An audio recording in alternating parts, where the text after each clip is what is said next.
I have more memes than actual content, truly. More memes than content. This podcast meant to be a creative outlet. It's actually mostly us just recounting what other people have made and it's already us talking about things. That's all it really is if you're going to pitch the podcast to someone accurately, you say it's just two people talking about things other people make. I mean, I can bring Athena up to the mic, see what she thinks.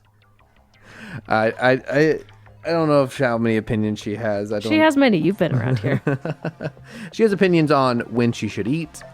And which is now. Which is always now. Which is a good time to podcast. Star Wars. Transformers. Godzilla. Animation. Whatever else.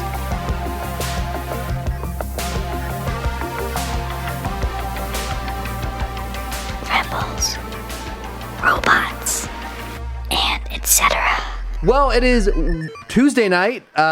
We've had some weird scheduling stuff the last few weeks. That's why we're scheduling podcasting a week late. But regardless, we are in Rachel's apartment, which must mean that it is Starformers Mation. Any night is Starformers night. Yeah, any night could be, but if we got the mics in front of us, it's especially Starformers Zilla night.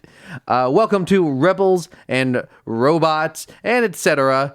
Episode 54. I'm Cameron. I'm Rachel. This is our normally bi-weekly chat. Monthly. But we're also planning on podcasting next week, so it'll end up evening out the correct number of podcasts for the time frame. Bi-weekly chat about Star Wars and Transformers and Godzilla and animation the heck we and want. Whatever else we Athena. want to talk about. Yeah, Rachel's cat, Common. We should put just like her head on like the logo. I mean, we could put a cat on the helmet for sure. That is your job. I've asked you a couple times. We need the updated helmet with the new logos. One for Boy and the Heron. One for Oh, we're specifically doing Kung Boy Fu and the Panda. Heron. Oh. Okay. Well, maybe I didn't make that clear. It's just the animation. I'll just put the Walt Disney logo on it and see how long it takes till we get. No, please don't. No, we are not. As of right now, we have no plans to talk about anything Disney. But thank you for joining us, listeners. This week, our big topic is the Bad Batch series finale. If you were here to listen to us talk about a comic, it's not happening. No, we'll get to it by the end of the episode. We'll get to it. But also, we will be talking about the trailer for the next Transformers film, Transformers 1. Those are our two big topics for today. But before we get onto that, we have news and recent thoughts. I'm sure there's been plenty of news in the last 3 weeks. Rachel, what do you got? Well, in case you didn't know, the Transformers 1 trailer came out a couple Are we just going to weeks jump ago. right into it? And no, hold on. And we got Okay. we finally got a release date. Oh, did we not with before? the movie? No, we didn't have one. So September 20th Yes. of this year. Oh, and that reminds me, before I forget, we also got a release date for a Star Wars thing we didn't even know existed called, I thought that I had the title in my head. It's a Lego thing. Lego Star Wars Rebuild the Galaxy. I saw that. One of the Lego bits. So Disney, pre-Disney Star Wars and Disney era Star Wars have both produced a good number of Lego-themed children's animated short films or series even. So this is not that much of a surprise that we're getting another Lego thing, but this seems to have a little bit of a larger scope to it. It seems to be they're taking kind of a shot also at doing a Star Wars What If kind of. So if you don't know, there's on Disney Plus there's 2 seasons of a Marvel show called What If, where they do stories set within the MCU of if this character died or this character ended up in a different space or this character find this thing, and they do that narrative if that different thing happened. Well, this is like it's playing on the fact that you can build Lego. So there's like TIE Fighter X-Wings and there's Darth Jar Jar and Ahmed Best is back as Jar Jar. And the concept of this is exciting. And it's going to be September 13th, I believe was the date.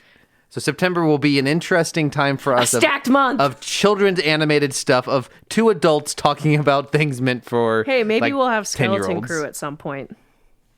Oh yes, Skeleton Crew. about So Skeleton Crew, the supposed other live action Star Yeah. Wars show.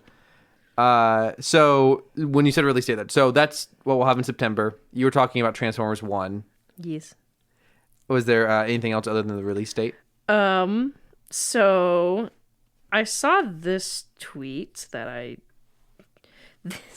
there's a new Star Wars game coming out, and it's called Star Wars Hunters. Oh yeah, I saw a trailer for this. I'm not quite sure what it is.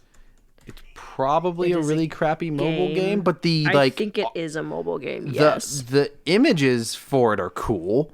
Now, obviously, video games, almost all video games have good trailers.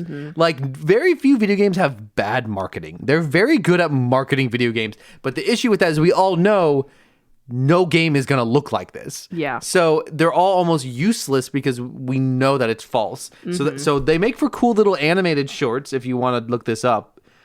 In the image, you have like a droid Jedi and like someone controlling, like sitting inside of a droideka and a stormtrooper with a Gatling gun and a big Wookiee and two Jawas on top of each other. Like, this is like a very fun image. I think it's probably like a team, pick your fighter kind of thing. If I had to Strategy game. guess, this is, yeah, it's probably somewhere in between Fortnite and like Team Fortress 2 / what's the other popular team shooter like that? I'm totally blanking on it. There's those shooters where like you have all the different classes, which is what Battlefront was really originally. But yes, this says third-person combat is all this says right here. The other bit of news that I have. Real fast. No, talking about this game, we're still on this. It says first ever open world Star Wars game, which is also how they're marketing What? Outlaws. That is also how they kind of marketed Jedi Survivor. How it's like how like every 6 months Disney announces their supposed first gay character. It's like every new Star Wars game is the first Star Wars open world game. Oh man. So this is very. Oh, do you know what? Never mind. The Google preview for this article was wrong. It said experience the first ever open Star Wars game set between the events of Empire Strikes Back and Return of the Jedi. That is Star Wars Outlaws. So that is not the description for this game. Thrilling team-based multiplayer battles. Select from a diverse cast of new characters, including daring bounty hunters, heroes of the rebellion, Imperial stormtroopers. Star Wars Hunters will be a free to download for the Switch, on the App Store, and on Google Play. So I mean, we might as well give it a try. We'll probably get hit with paywall within like 10 seconds, but June 4th. So that's the same date that Acolyte premieres. Oh shoot! It is. The thing doesn't normally get the zoomies. He's playing with a piece of paper. So the other piece of news that I had, and I wanted to tell you about this, but you told me to wait till the podcast. So the voice actor for Admiral Rampart, Nashir Dalal, also voices Bodhi Akina from Jedi Survivor. And spoilers for Jedi Survivor, it's come out a year ago. And Bodhi is the character that allies with you for the first 80% of the game, and then he betrays you. I've never wanted to murk a character so bad before. I was seeing red. I was crying because he snitches to the Empire. And he ruins everything for everyone. So now I'm like, I knew I hated him. I knew I hated this guy. So that was mind-blowing. I didn't like that. He's just too good at playing unlikable characters. And I'm sorry, who is he the voice of otherwise? Who's the other voice that he does outside of the video game? Rampart. Okay, I see. Wow. From Bad Batch. Yeah. No, I thought that's what you said, but I wasn't totally sure. That's crazy. They have two different, I know. but somewhat similar characters. Pick it up at I didn't pick it up at all. I was like, "There's no way," and there was a way. Any other news on your end? Nope. I got some news. This last weekend, the weekend of May 4th, Oh, The Phantom shoot, yeah. Menace was the second highest grossing movie of I saw the that. weekend. Now, it was an incredibly low weekend, so it doesn't say a ton, but they re-released Phantom Menace, and it managed to be the second highest grossing movie of a re-release. Now, it was only $9 million, which is really low for second place, but I still thought it was really, really funny. That reminds me, I have news. What other news you got? These are from my mom for you. Oh. My mom made these Oh. in honor of May 4th. They There's a copy- stickers? yeah, copy for you and your wife. Oh, they're cats. they're and Star my Wars. they're Oh, my your parents' cats made into stickers. Shakespeare and Mouse. Yeah, Oh, may the first be with you. First Vader. Fourth Vader. These are cat very puns. Tatooine, Catalore. It's Cat Delore, as in Mandalore, and the other ones aren't labeled. Those are very fun. Thank you so much, Rachel's mom. These are very, thanks, Mom. very thoughtful and very fun. And the sticker that she's put, like in the sticker, the image of for Darth Vader's helmet she's put over one of the cats. The cat's eyes are still like peeking out through the PNG image. Love them. And one's got lightsaber. The other one has a lightsaber. Ah, super fun. I love it. That reminds me, I have something that a friend got me for May the 4th also, and I put it away. I have to get it. Okay. I would imagine, is this your former roommate? Yes. Oh, yeah. She told me that she got you a present.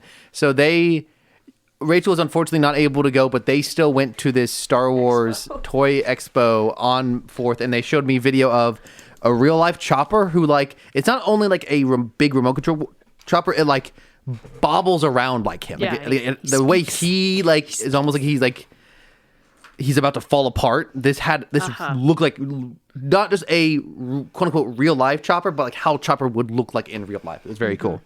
So I had to ask when I saw her. I said, so were there a lot of figures? She goes, Rachel, they had everything. And I was like, huh. And so she and her husband, in their kindness, she told me they deliberated for a hot second over what they got me. And they ended up getting me this. That's one super of the fun. Christmas Star Wars Black Series, the Scout Trooper Holiday Edition. And he comes with tiny Grogu. And he also has a Grogu sweater. Yeah, like painted onto his armor. And so she went, I hope you don't have this one. I'm like, I actually don't have any of the Christmas ones. So it was just very heartwarming.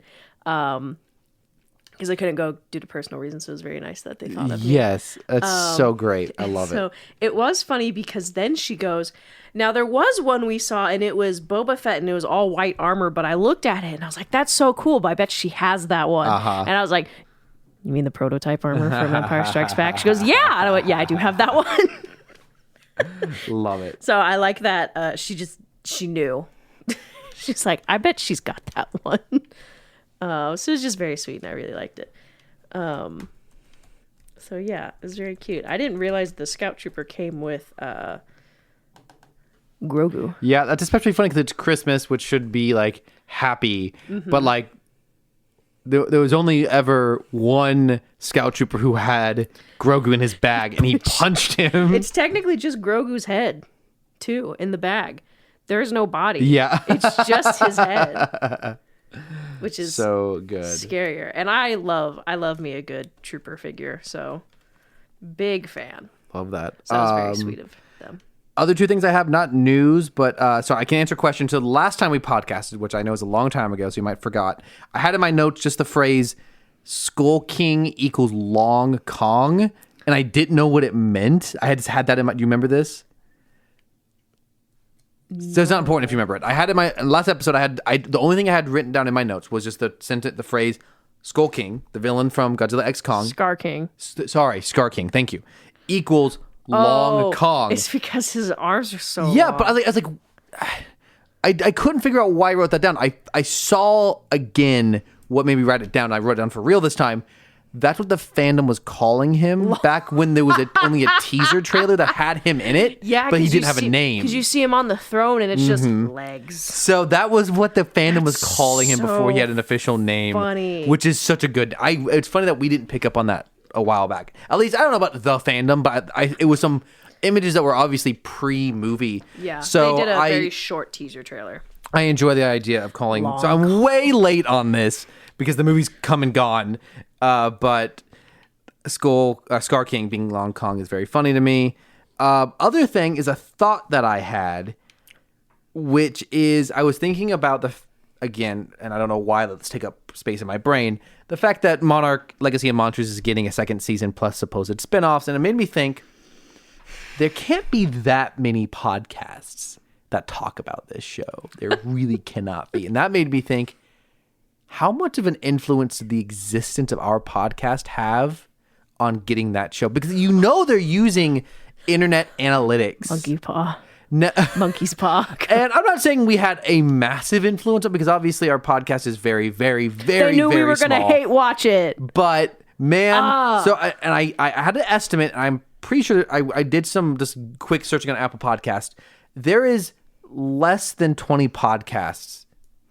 And there's obviously some I maybe didn't find. So there's probably at most 20 podcasts that cover that show, which means we had of the podcast market a 5%, at least as far as like equal shares. Now, obviously, there's going to be a podcast who probably is like 90% of the viewers who listen. But if they're just simply counting, if there's some intern in an office working at Apple had to collect this data, and on the spreadsheets, if they just said, give me a report of how many podcasts covered us, we are 5% of that list, which is very... They saw we had 2-hour run times and said, I ain't listen to that. The name of our podcast is on a spreadsheet in Apple somewhere.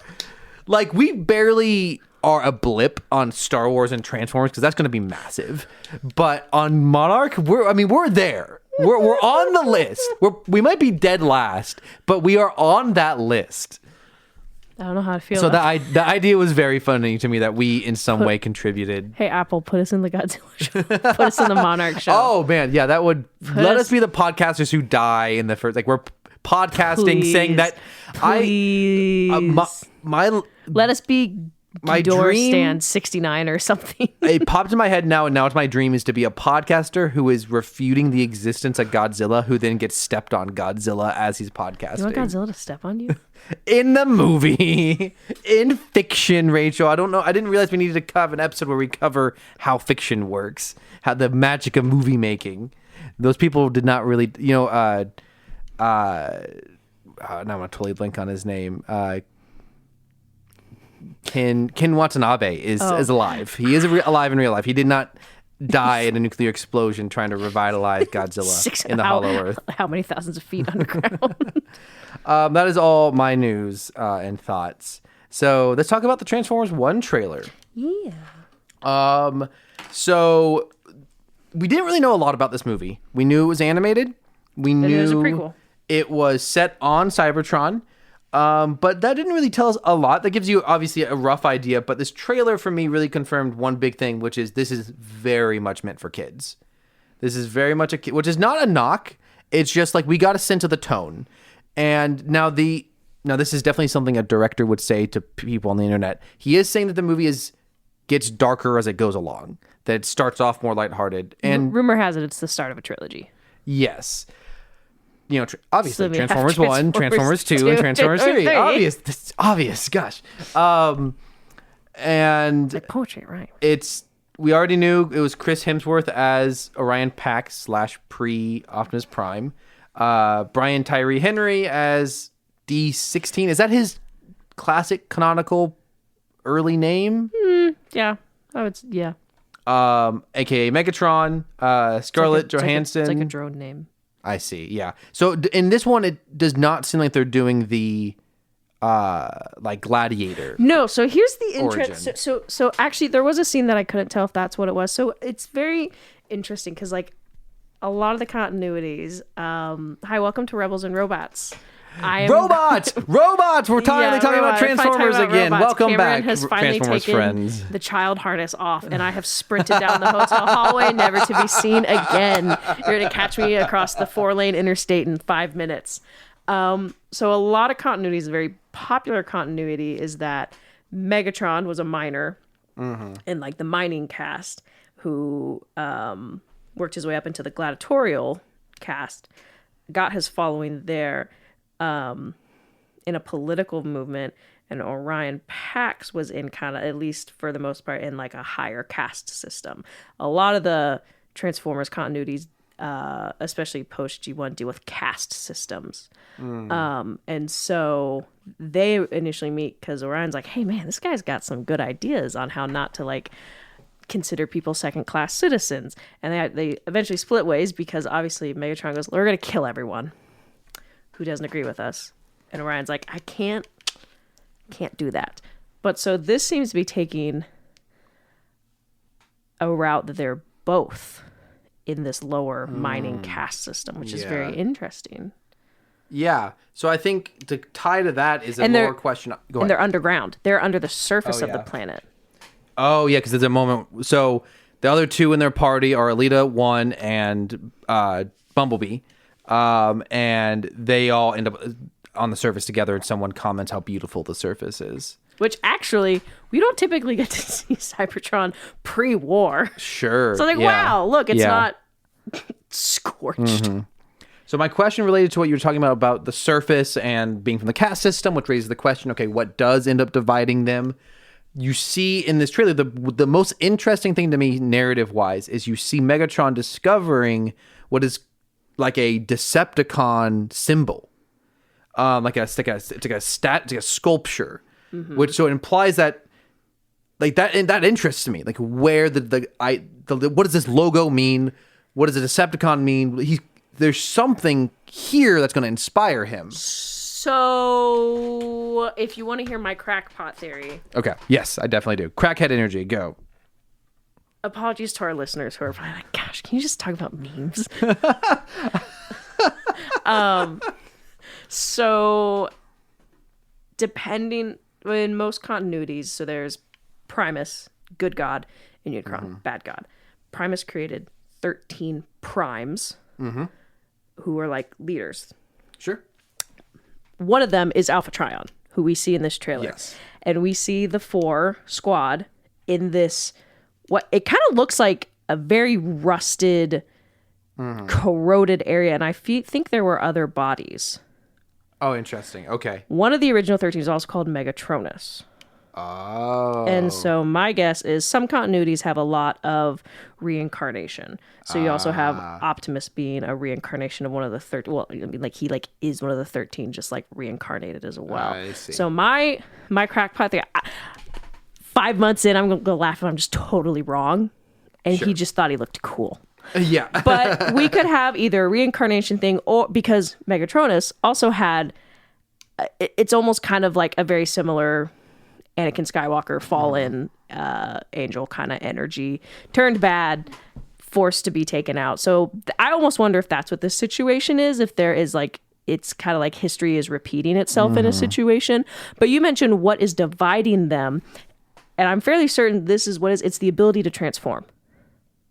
Oh, okay. Because that has been utilized in other continuities. It's the ability to transform. Transformers who could transform were seen as upper class citizens, and those that couldn't are considered like drones. Yeah, and what we see in this trailer is we see them getting the ability to transform. And that again is one of the other things I'm interested about in this movie is the idea of it feels very not accurate, but appropriate for a kids movie is getting to see Transformers learn how to transform. But that also feels like it lends itself to a stronger narrative, physical comedy, action. Like that's an interesting something unique in the Transformers that I at least have never seen before. Have you seen anything like that? Actually seeing Transformers learn how to transform? It seems like it would not be a very common my brain. thing. Not off the top of my head, but I know a lot of knowledge that's not at the forefront of my brain right now. Not quite sure. I have known of comic continuity, specifically within a lot of the IDW runs of Transformers who have had their ability to transform taken away, and it messes them up. It messes them up, like, kind of mentally, I think. Interesting. It's just bad news bears all around. So my other question is, so you're talking about these ideas of reincarnation and who they are and what makes them special. My fear there is that what makes Megatron turn evil is he's like possessed, which seems like a very easy. Hope not. I hope not. That sounds awful because that makes a villain way less interesting. Yes. It makes it. I mean, I can understand how that's like somewhat tragic, which is kind of what you want to go with. If you are gonna have a story where the hero and villain were originally friends, it's a tragedy that they end up not being friends at the end.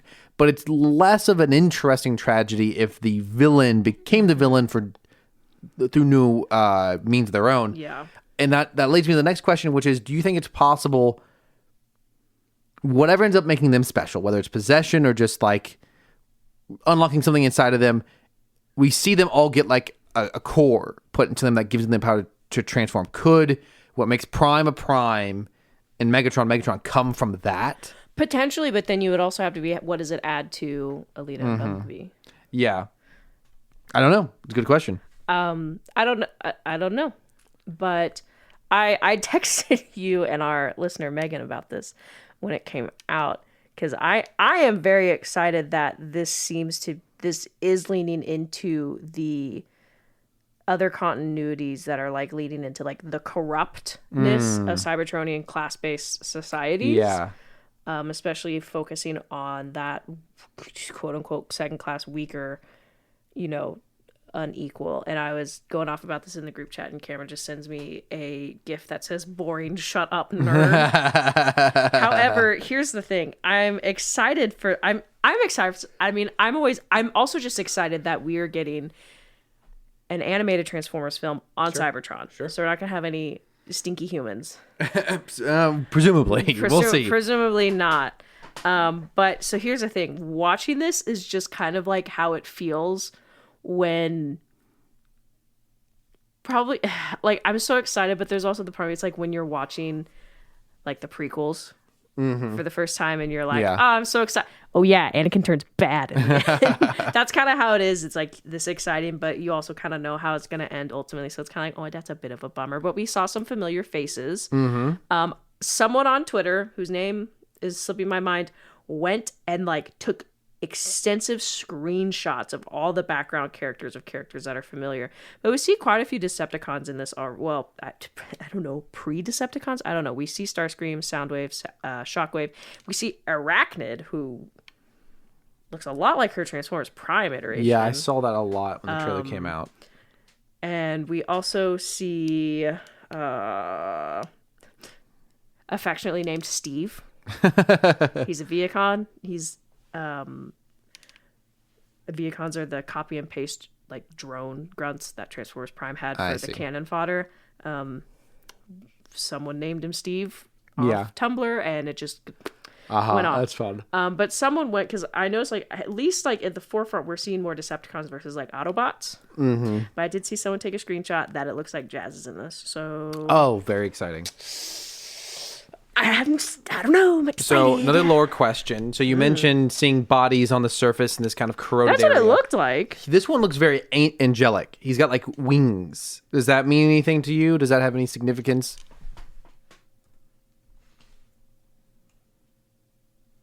This is like a dead Transformer. If we're going by my theory that these are like old 13 primes, my guess is maybe one of the 13. Yeah, that makes sense. So are there Transformers who have wings that don't transform into a bird? Oh, yeah. They're like angelic. I mean, yeah, and it could have been frayed. What is that? Like frayed? Like, I mean, like it could have just been burned? like ripped into strips. I don't know. That looks a lot like wings to me. Unless that was not its original function, but now this is like meant to look symbolic. There are lots of Transformers. But I don't know. I'm guessing this guy had wings. Is my guess. And yes, that would be my guess as well. And this is the same area where they clearly meet. What's this guy's name again? Alphatron. Alphatron, who gives them their powers, and he is voiced by Lawrence Fishburne, which is excellent casting. He, is Morpheus He's in the not Matrix. voiced by Steve Buscemi. No, Steve Buscemi Steve Buscemi, multiple Transformers, I believe, at least one, but I think multiple in the Bayverse movies. IMDb does not have it listed, but Google said that he is Starscream, which is pretty good casting, I think. Oh. Buscemi, you should know. Great face, great Up, voice. my fellow kids. Yeah. Who was he? I feel like he's a famous voice in he's the voice of Randall in Monsters Inc. Oh, yeah. The villain. And he's... Hey, we could have a potential scene Ravage. Soundwave's cat. Oh, yeah. Finally, the representation Athena has been craving. And we get some what looks like pretty fun action sequences. Alita gets it's kind of a cliche to have the one female character have like her hero moment, but it's legitimately exciting looking action. And my other favorite, hopefully she won't get killed off because the director hates women. I doubt it. That is a reference to Michael Bay. Oh, not liking RC and just going. Nyeh. And there's a moment where Bumblebee figures out he can activate his mask, his battle mask, and it stops him from getting punched in the face, and he turns around to the other guys and he's really excited, and he points and it activates his blade and he cuts a guy in half. That was pretty good. I think a lot of the Bumblebee humor, every other bit of Bumblebee humor does not land for me. He's voiced by Michael Keegan Key, Keegan Michael Key. I am totally screwing this up. Keegan Michael Key of Key and Peele. Funny guy. I don't know if it's one of two things. Either he was given just a really bad script and he's doing his best, which props to him, or he was given a little much too room to improvise, Ad-lib. but then had to improvise within a child-friendly space, which for comedians who aren't used to being clean. I don't know. They did throw in the line "badassatron." Yeah, that is the edgiest we see it get. And that joke does not work for me whatsoever. Because they haven't brought in the Geneva violations yet. That's for the third movie. So Bumblebee, I think, is my least favorite part of this trailer, but he also has one of my favorite moments. So I do might grow on me. I do think it'll be hard because canonically in almost every continuity, he's the youngest. Yeah. So it's kind of weird to see him with some of the OGs. And so it's fine. It's not. That's my. Ooh, I'm sounding like a G1 boomer. So we have a guy who's probably a what are these called? The squid guys? Oh, a quintessence. Yeah, which we see in the original animated film. And looks like they tried to go that route in the Bayverse and kind of just went really screwed it up. Yeah. And which in some continuities are they have enslaved the Cybertron. So they are like slave masters. So this would be interesting is if this is the case and Cybertron's under occupation, these four are going against the status quo and the big bads have to come and deal with them, which then you have a whole possibility of this isn't them rising against like a typical caste system. They're rising against an oppressive force. Yeah, and then which you could argue are technically both of those things or both of those things. Yeah. But I would say the logical outcome of that would be they end up defeating the enemy at the end, and then Megatron is able to take control of the army, and that power corrupts him. His goal is like, I'm going to build this back better myself by killing everyone. Yeah. And it's like, you shouldn't do that. Another note in the image where we see three classic Decepticons, Starscream and Soundwave and Shockwave. Starscream seems to be stepping down from a throne, which is just on point. Starscream. I like the idea that when they meet them, Starscream is in a position of power, and True, he that loses would be it. interesting. That would be really great character background. Anything else notable in this trailer? There's like robotic animals. Yes, which is common. Cool. In other continuities, you got it makes Transformers transforming into animals more logical. But then you also have that weird line of what are the sentient? They're considered sentient But Oh, then you yeah. also have the regular animals that are not sentient. There's an That is example funny. I'm trying to think of. It's like in Kung Fu Panda. Yeah. They are eating animals. How do they determine the sentient animals and the non-sentient? Or it's like Pokemon. yeah. Yeah. So So decent. It's grown on me just the tiniest bit. Like it feels very Illumination, which is Despicable Me, and they got smooth faces. and yeah, the animation's a little too neat for me. There are scenes where it has more of a griminess to it that I like. There are other scenes that feel just a little too slick. It feels the most similar it feels to me is the Super Mario Brothers film, the animated one, which is a movie I ended up liking, but had massive problems with. I think the fact that they are not called Optimus Prime and Megatron yet, I think shows a dedication to telling Character growth. Okay, so obviously it's doing its own version of it, but it's drawing from original source material. How many people are going to say this is a reboot of the Bayformers films? That makes zero sense. I don't think you can make that argument very well at all. You'd be surprised. And the voice performances seem okay.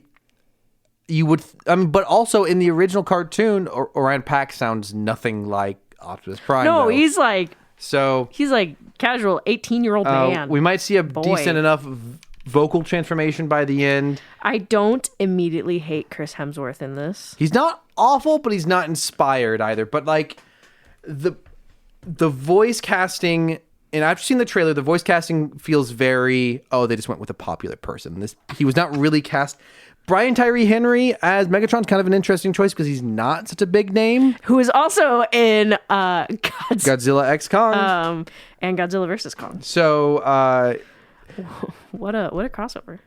So we'll see. We'll see how it goes. If it does end up being like Super Mario Brothers, the Illumination film, not the end of the world, not the worst thing ever, but I do hope it can be more similar to a movie I did not think would be good, but did end up being really great, was last year's Teenage Mutant Ninja Turtles Mutant Mayhem animated film. I actually haven't seen that one. Phenomenal, and it does a good job of being kid-centric, but also very great action, very funny, very entertaining. All around. It could be those things. They're just trying to snack. Yeah. This trailer could be Grab. So as of right now, everything trying to get feels people into very the like trailer. sea level to me. I'm hoping to be impressed. But but we also thought Kung Fu Panda 4 looked awful from the trailers, and we ended up loving that. So we'll see. Any last thoughts before we move on to today's subject? I'm just excited we're actually getting some animated Transformers content. Sure. I don't ask for much, Hasbro. I don't ask for much, but So Bad Batch. We were talking about the last two episodes. Holy notes, Batman. Looking at mine or yours? Yeah. Well, I mean, I mostly tried to take. They're mostly quotes from you. Holy no. You were on fire. We watched the last two episodes together last week. You had some phenomenal, funny one-liners that you threw out there. So this is the final two episodes of Bad Batch ever. And the last episode Probably? was actually longer than 20 minutes. Yes. What a concept. And so the second to last episode, which is season 3, episode 14, Flash Strike. I'm gonna have to refresh myself because I don't remember. So it starts off with the Bad Batch Oh yes. sneaking into Tantus airspace with that shuttle. However, they have been detected, and so Hemlock knows it's them. He's like, I know it's them, while he's like rubbing his hands weirdly in the control room. He knows it's them, and he sends out a battalion to take them out. And so they do end up shooting down the ship. And so then we have Hunter, Crosshair, Wrecker, and Admiral Rampart. And so my first note is as they are leaping off of it, Rampart falls, I think, and his scream. Let me see if I can find his scream. So It is they so they are funny. sliding down on cables because they can't land the ship without crash landing it. So they are basically sliding down like ropes to get as close as possible to the bottom to make a jump. And Rampart screaming the whole time, and it's so funny. And it's not Wilhelm scream either, which is like perfect. Yeah. Oh, I forgot Omega was in this episode. Yeah. Okay. I'm close to the scream. It should be right here. I think that was it. Well, that was one of them. Good voice I acting. think also it's not just a yell. Yeah. Like some I think when people voice male characters, they try to make they put a hint of it. That's a visceral death scream. You could put the goofy yell over that. Or like the Tom and Jerry. And then somewhere in here, I don't remember exactly who you were talking about, but you just go, why does the Clone Wars animation style give everyone a 5 head? Oh, I don't remember what I was talking about, but I don't know, something about it. It just really just accentuates the forehead back a couple 3, 4, 5 inches for everyone. It might have been one of the like doctors. Probably. It may have been Rampart.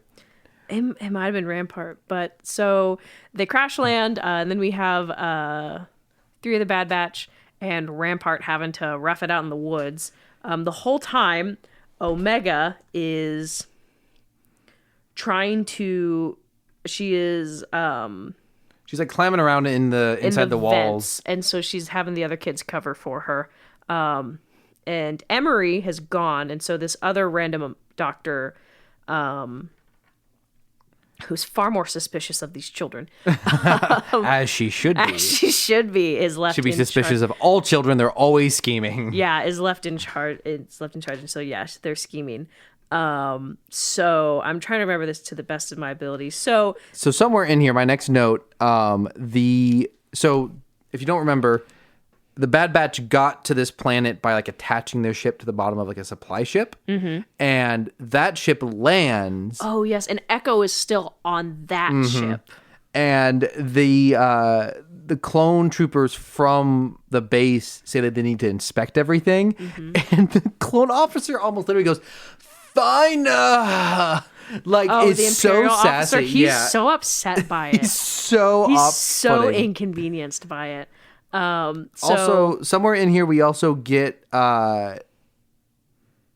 Echo stealing a hand from a robot. Yeah, there is a droid that comes in to, like, I don't know, get information from the storage, and Echo takes him out and takes his hand, because he's in Stormtrooper armor, so he can't have his flash drive out. I don't know. You know, it's a little suspicious. And so he takes it and goes, "Thanks for the hand," and leaves. And you know what? I think I made this comment, but I'm like, they couldn't have Echo in this show too much, because honestly, he's just too funny. He's just too funny for the vibe. But what you said after he took the hand off the body, you just yelled, "He looted him! He looted the robot for his hand!" He looted him. Like, Echo has some bangers in this show. Yeah. Even though he's only in the show for like probably a total of like 40 minutes at times. But so, I mean, I mentioned this. There's the Martez sisters appearance in the first, like, whatever. Say about that what you will. But when she goes, "Is there an Echo in here?" Yes. Look, it's not top tier humor, but it's funny. So Good joke. They inspect it. Obviously, they don't find anything wrong. Hunter, Wrecker, Echo, and Rampart are having a terrible time in the woods. Well, Rampart's actually having a horrible time in the woods. The Bad Batch are kind of fine.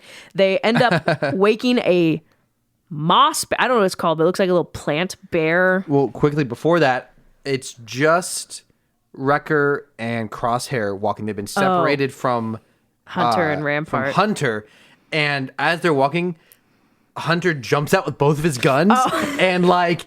He was 1 second away from killing half the Bad Batch in that moment. Which I think is funny because he's supposed to have really good hearing. Yeah. I don't know. I just thought it was funny when he jumped out and he was just, this close. I won't hesitate. And so do you have a funny comment? Like, did Rampart survive? Unfortunately. And somewhere in here, I don't remember where it was. This my next comment is, I think it was the woman who took, oh shoot, I'm gonna totally forget everyone's name. Emery who was the older female clone who was watching over the women. She's Yes. gone. Another female Imperial science officer took her Yes. place, and you just went, oh, no, because it's he. Some other character, some other Imperial officer, you just went, he has Lego head hair. Yeah, one of the extras just had like weird Lego head hair. And so it like that's the only way I can describe it. When you put like a headpiece, like a hairpiece on your Lego character, that's what it looked like. It's too round and perfect. So they wake up this creature. And Rampart books it down the slope, which is really funny. He's hysterical. Which brings up the question. I mean, it's kind of a big bear thing. Which brings up the question. Everyone's been asking this last week. Would you rather be in the woods alone with a giant alien bear or Crosshair? I think I know which Rachel oh my gosh, would choose. I forgot I made that comment. I forgot I made that joke. See, I'm just too funny. I forgot. Yes, would you? Depending on who you ask, is you're going to get different variant. But I would probably prefer to be in the bear thing because I feel like if you just walked really slowly away from it, it would have been fine. So the bear attacks and actually kind of does a bit of a number on Wrecker. We see his armor cut through in the chest area for the rest of the appearance that he's in that armor. So Rampart books it and kind of like it activates the bear's jimmies into chasing them. And so they run.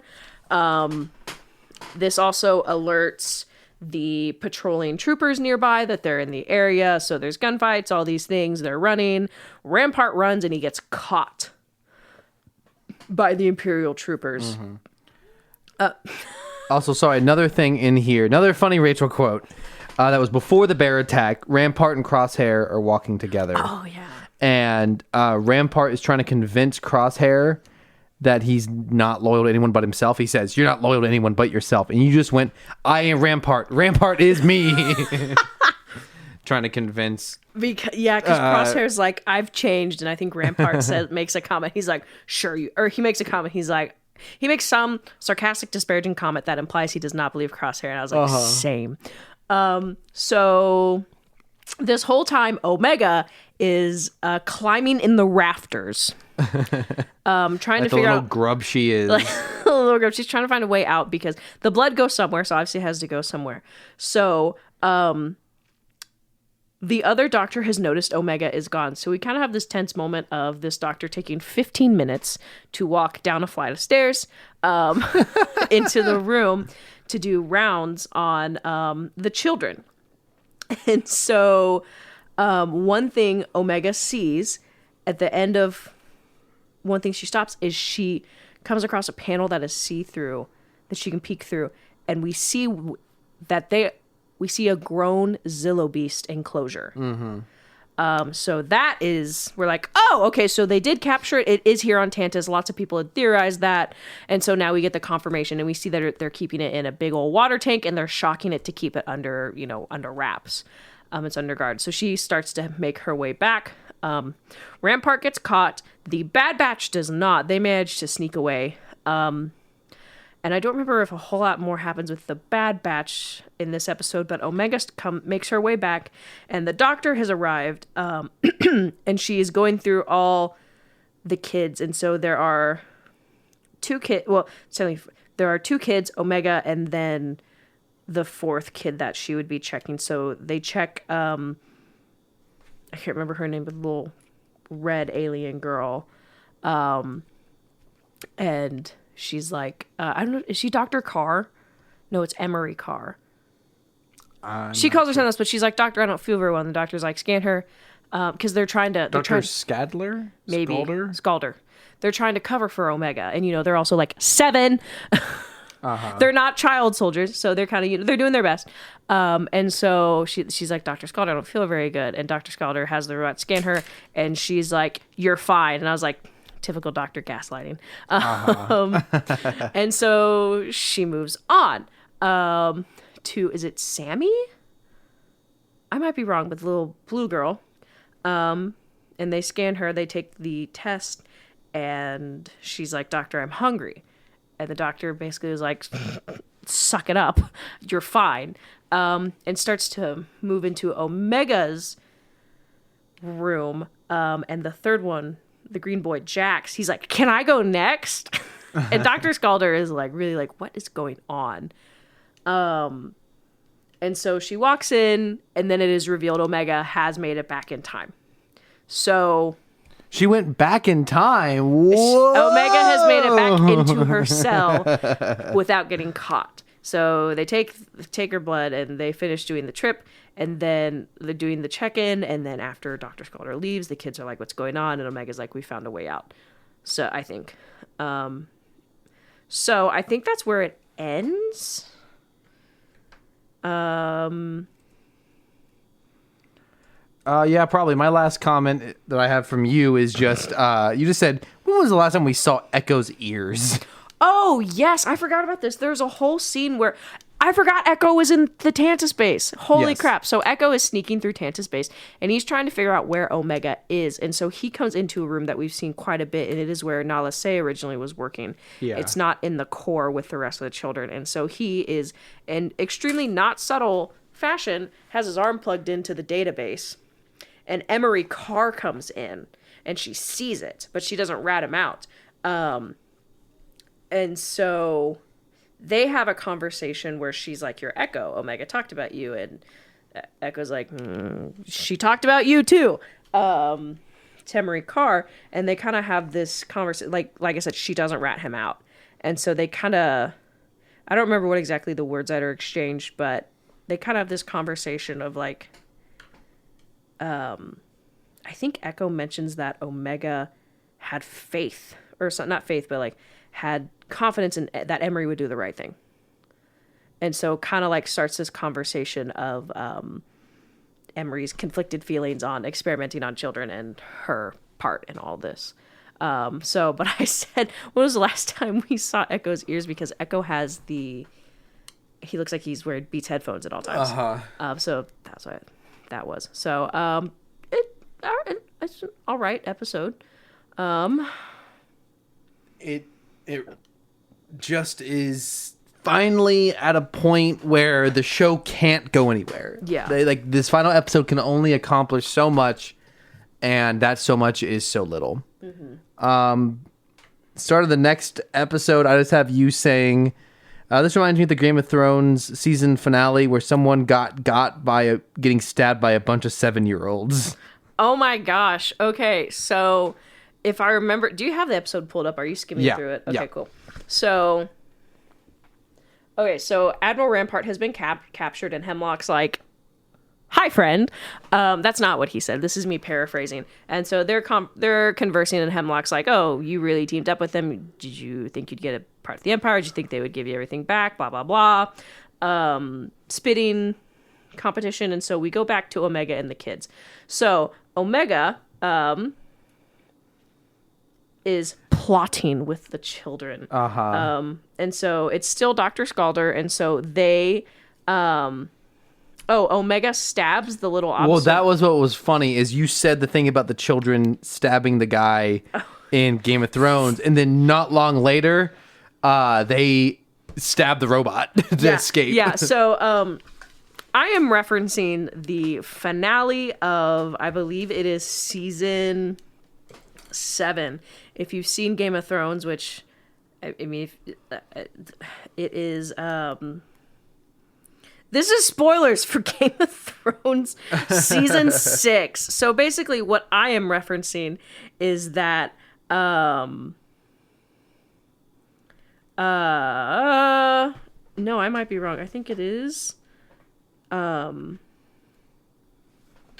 basically in the scene where no, it is season 6, in the scene where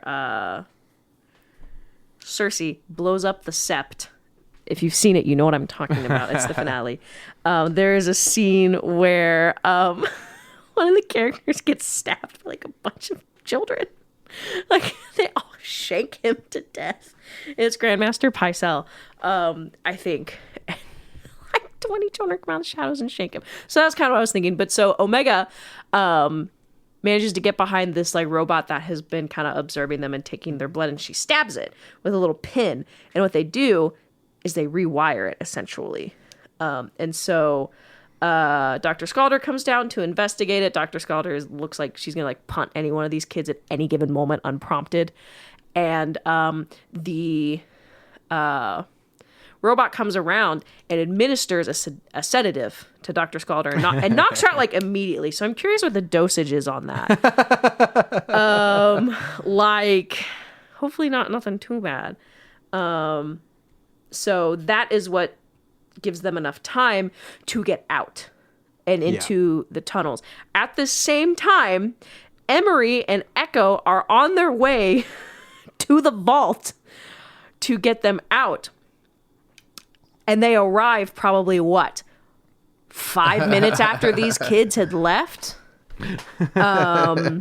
So, very American tale. So my next two comments. One is, I think there was like a clone or a stormtrooper or something whose name is like STF-50 or something. And the name, you then said what the name sounded like, which is, you just went SPF-50? Like the sunscreen. This is what it's like watching Star Wars with me. I just talk the whole time. And then when they're getting into the vent, one of the kids has the baby alien Baron on his back. And the kid, in classic cheap CGI animation style, just snaps into position. And by doing so, he very nearly rams Baron's head into the top of the shaft and very nearly decapitates him. So funny. It was so close. It's like, I did have a moment. It's like one time I had a moment. I picked up Athena. I just turned the lights off and I was walking in my bedroom and I slammed her head into the door frame. Yikes. It's, oh man, it was funny. So they start escaping. I think it cuts back to Hunter, Wrecker, and no. It goes back to them in the woods. The woods. And I think they're not quite yet actually. Well, I was gonna say, you have the screen. Just kind of tell me, like. Next, the miserable children release the Zillo Beast. Oh, I forgot that happened so early. So yes, they go and release the Zillo Beast, and it just starts massacring all of the scientists and clones and escapes. And somewhere in here, I don't know why. I really did not write down much context for your quote, which maybe makes them funnier. But you just went, what if someone just died of dysentery, Oregon Trail style? I don't know why you said that. Why did I say that? I don't know if I might have my quotes out of order. It could have been later when they're like the Bad Batch are like walking through a marsh or something. Maybe. I don't know, but Athena's being real cute right now. I don't know if you can see her. But, so yes, they released the Zillo Beast, and it just starts eating everyone. And then, there was one thing I wanted to point out at the beginning of this episode. I'm fairly certain this is what happened. At the beginning of this episode, 2 scientists are seen, and maybe a couple of troopers are seen absolutely booking it, sprinting through hallways with the alarm sounding. Uh-huh. The base alarm. The end of the episode ended with no alarm or, like, perceived threats seem to potentially have been handled. Yeah. So I was just kind of curious. I'm like, what happened? Why did they turn out? That was just me kind of wondering. So they released the Zillo Beast, and the Zillo Beast breaks out of the base, climbs out, and proceeds to leave without elaborating. Somewhere in here, I think it's before the Zillo Beast actually escapes or fully escapes, the children are hiding within the walls, and Baron starts to cry, and it gives away their position and gets them captured. And I just said, should have smothered Baron. Well, smothered him. The 2 troopers that came up to the panel open it, and one of the scientists goes, "What is it?" And they go, "It's children." And they're like, "Get them out." And you see one of the troopers go, oh, "Come on." It's funny. And then the Zillo Beast escapes, and so there's a ton of noise, like horrible, so much destruction. And Baron is asleep now, and you just went, "This puts him to sleep." Yeah. So, and then you see the Zillo Beast, just leaving into the distance, off into the woods. And there's a very popular meme, where it's like, "Give me the beat, boys." It's very, you see it a lot with Godzilla memes. It's like Godzilla after destroying Tokyo. It's Zillo Beast after destroying Texas, leaves without. And so you do have a funny comment where we come back to Crosshair, Hunter, and Wrecker, and they are witnessing this from a distance. And I think Crosshair goes, was this Echo or Omega? And at the same time, Hunter and Wrecker go, Omega. So then they have a conversation of like what needs to happen. Crosshair has this kind of moment where he's like, oh, one of us isn't going to make it out of here. He was like, I'm going to go because I know the base. And Hunter and Wrecker are like, yeah, we're not going to allow that. So now there is a way outside. And so the children are going to follow the Zillo Beast because it had to have gone out. They're going to follow the Zillo Beast to try to get out. And somewhere in here, Omega is like directing these children, trying to like use them as a unit to escape, and is like using military strategy and like she's doing everything the Bad Batch taught her, and is like trying to lead them like they're the Bad Batch. And you just said Omega is seriously overestimating these kids' abilities, which is like, yeah, she's like a 13-year-old who's been a child soldier for like 2 or 3 years, and they are actual 7-year-olds. They're actual children. I feel bad for them. And so she's like trying to use them like they are military equipment when they are like a toy, is all they are. Yeah. And the next thing we learn, we get to meet, and I'm just gonna call it what it is. The even worse batch. Wait, no, not yet. Not yet. Because okay. Hemlock gets a personal call from. That was Athena. She's throwing things around. Hemlock gets a call from none other than Tarkin. And Tarkin goes, hey, I've heard things are going badly. So you know what that means? I'm going to drop in and we're going to fix this. And what that means is Tarkin's like, you better have this fixed. And Hemlock's like, I will have this fixed. It's my Hemlock impersonation under duress. So I think at this point I said, if I had a nickel for every time Tarkin has decided to show up somewhere in a season finale and it's not gone well for him, I'd have 2 nickels. Yeah. So now we kind of have this countdown that the mainline empire is aware that there is a problem. And so now there's a bit of a race against Tarkin time. So yes, and this is where we get introduced to, I think I saw someone on Twitter, the worst batch. And so what this is, Hemlock goes to this other corps that we've seen quite a bit. We've seen some of these troopers with the serial numbers rubbed off. And he goes into an elevator and it brings him up to a second level, and there are 4 pods. And so he opens them, and we see 4 masked troopers of some form, but they essentially look to be like a Bad Batch antithesis.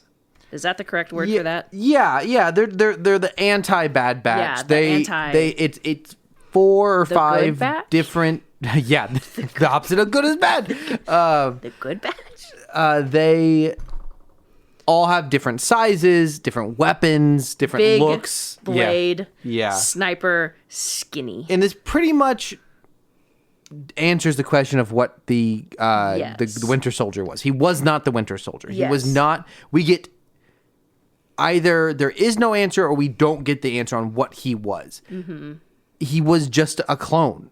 Like there was no big conspiracy. There was no big secret. He wasn't Cody. He wasn't Tech.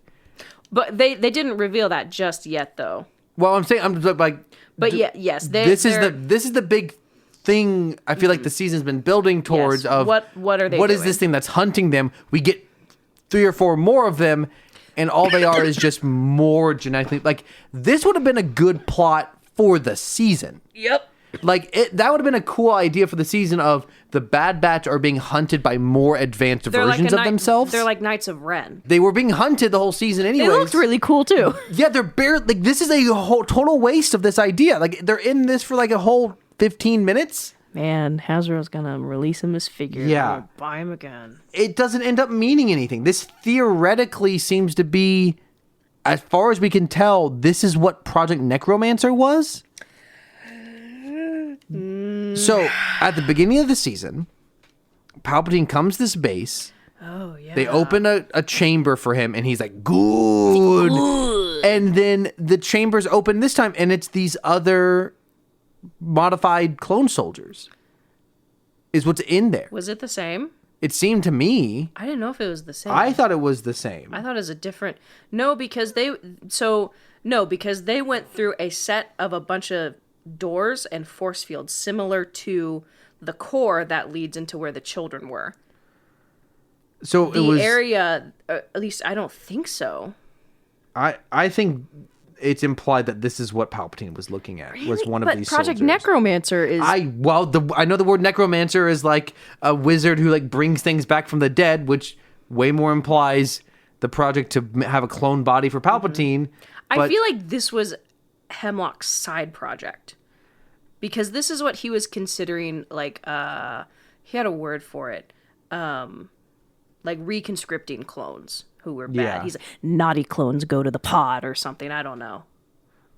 So here's them coming out of this chamber, Yes. which is very similar to what we saw at the beginning of the. So But if we see the Zillo Beast in the background of the other one... So I guess what I'm saying, there's two outcomes, both of which are terrible. One is this is what Project Necromancer was, and is somehow, I don't know, a step towards the cloning of Palpatine. Or the implication is Project Necromancer was just the creation of a clone-sensitive body for Palpatine to put his spirit in if he were to die. It could be that. That is in no way confirmed. Yeah. Like, this whole season was around the mystery of Project Necromancer, and that is in no way resolved within this show. No, but Project Necromancer is brought up in Mando Season 3. Is that what it's called Yes, in season that is 3? what they call it. It's when Elia Kane goes to speak with the Shadow Council. Yeah. And one of the Imperial officers specifically mentions Project Necromancer, and that's where I think one of them goes, we can't depend on that. We need to look at other leaders, and that's where they name drop Thrawn. Okay, but that's regardless. This is in no way interesting. This is like this was the plot of this season into the show. I feel like Necromancer was why they wanted Omega to look into the theory of like creating a clone that could have a high M count. I don't think these clones were M counts. I think they were just reprogrammed. Regardless, there is no closure on exactly what Project Necromancer was. And Which means this whole season was worthless. But I don't think that was this show's. But like that was the plot. Like that was the threat. Like the whole looming threat of this season, the villain, that was his objective. His objective. Oh, okay. Like imagine if. However, as we talk to the end, we will see that the Empire is set back on Project Necromancer. But our heroes don't even know that. Like imagine if at the end of the New Hope, they stole the Death Star plans and then lost the Death Star plans, and you never saw the Death Star in Episode 4. And like that's the whole plot of Episode 4 is them built around the Death Star plans. And at the end of Episode 4, you see the Death Star and they blow up the Death Star. Mm-hmm. See, I thought Project Necromancer was purposely kept mystical because it's still getting fleshed. They're still fleshing it out. But like there's not like if we're talking about flesh, like there's not even bones here. There's like 3 cells of blood. I feel like it was a name drop, but But they kept bringing it up, and it was the whole reason that any of this happened. Yes, but I don't think it related to the clones, to those 4 specific. But I'm talking about storytelling. Yes. The story that we just witnessed had no purpose in the end. Like it was all around saving Omega. Mm-hmm. Like they already saved her, and then she got captured again for the purpose of Project Necromancer. Like the whole like underlying motivation for why the villains were doing what they were doing ultimately served no purpose. Like he's dead at the end of the show. Like if they had figured out what Necromancer was, like if they opened up, even if we didn't get to see it, if they opened up, they realized, oh, we need to shut this down. They kill him. It can end on a note of they accomplished the goal of pushing this off longer. But then you also have the aspect of how many of the main, like no one else in the main cast knew Project Necromancer was a thing. Even later. Yeah, what I'm saying is it doesn't. That's my point. Is that none of this is interesting. Like our character, we the audience know what's happening, but it does not enrich our knowledge, the characters. It does not enrich anything. The fact that this is ongoing. If it was, it would have been better if it was just simply they just wanted Omega because she was special. I think the only I do think it maybe it doesn't do it well, but it does serve the fact as to why Project Necromancer was not able to really happen until 30 years down the line. But again, this is the end of Bad Batch. Like that is the note Bad Batch ends on, is to explain why Palpatine doesn't come on until episode 9. Like that has nothing to do with the Bad Batch themselves. It does seem, yeah. Okay. Sorry, I was still like set on. I thought you meant. Okay, sorry. I thought you were still set on like Project Necromancer being these like 4 clones. Well, whether it is or isn't, like it in the end of this show, it does not like.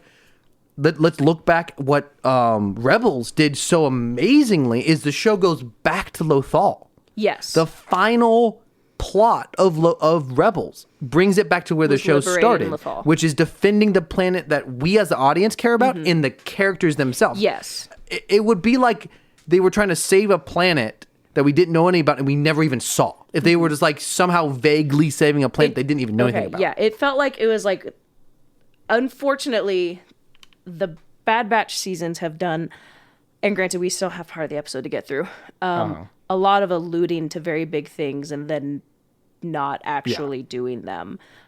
Which one thing I was very, sorry, not to like No, I want to talk about the show as a general, because like I feel like these, the even worse batch represent, like this is where the show finally ended and it's nothing. We had this one, so we have Bad Batch, Batter Batch with the unnamed clones that we had a lot of time focused on, which seems to be, I guess, like kind of just like what Crosshair could have been. Yeah. Had he not turned. Okay, whatever. And then we have Baddest Batch. Yeah. Those would have been really cool to have seen outside of this one episode. And so he Hemlock sets these I don't know, Pitbull clones out into the base to go hunt down children. And so the children, I believe at this point, what has happened is that Hunter, Wrecker, and Crosshair get to the big hole the Zillo-shaped hole in the wall, in the hangar, and they're trying to infiltrate. At the same time, a bunch of troopers have also been sent there, and so are these new Baddest Batch friends. And so a fight breaks out. And so it's kind of like 20 against 3, and they do really well, but we see that this new batch of clones are high, as you mentioned, they're way more skilled. And so they're really giving the Bad Batch a run for their money. And so they end up incapacitating Hunter and Wrecker. And so they capture Crosshair, and one of them walks one of them's like standing on Crosshair, and the one with the blades walks up and says, you should have, he says something like, you should have took better care of your shooting hand, and he cuts his hand off. Yes, that's the next note I have, is that Crosshair loses a hand. So it's like, oh, that's a bummer. And so they take the Bad Batch away. About 5 minutes later, the kids make their way out, having just missed the Bad Batch, and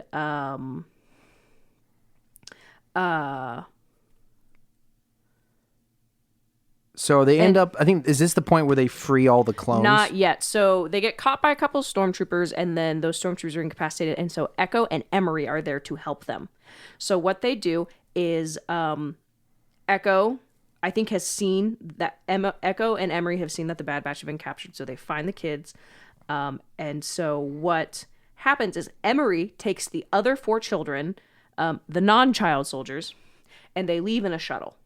They get them off planet. Echo and Omega go back to free the Bad Batch. And this is where they go to the jail and they free all the clones.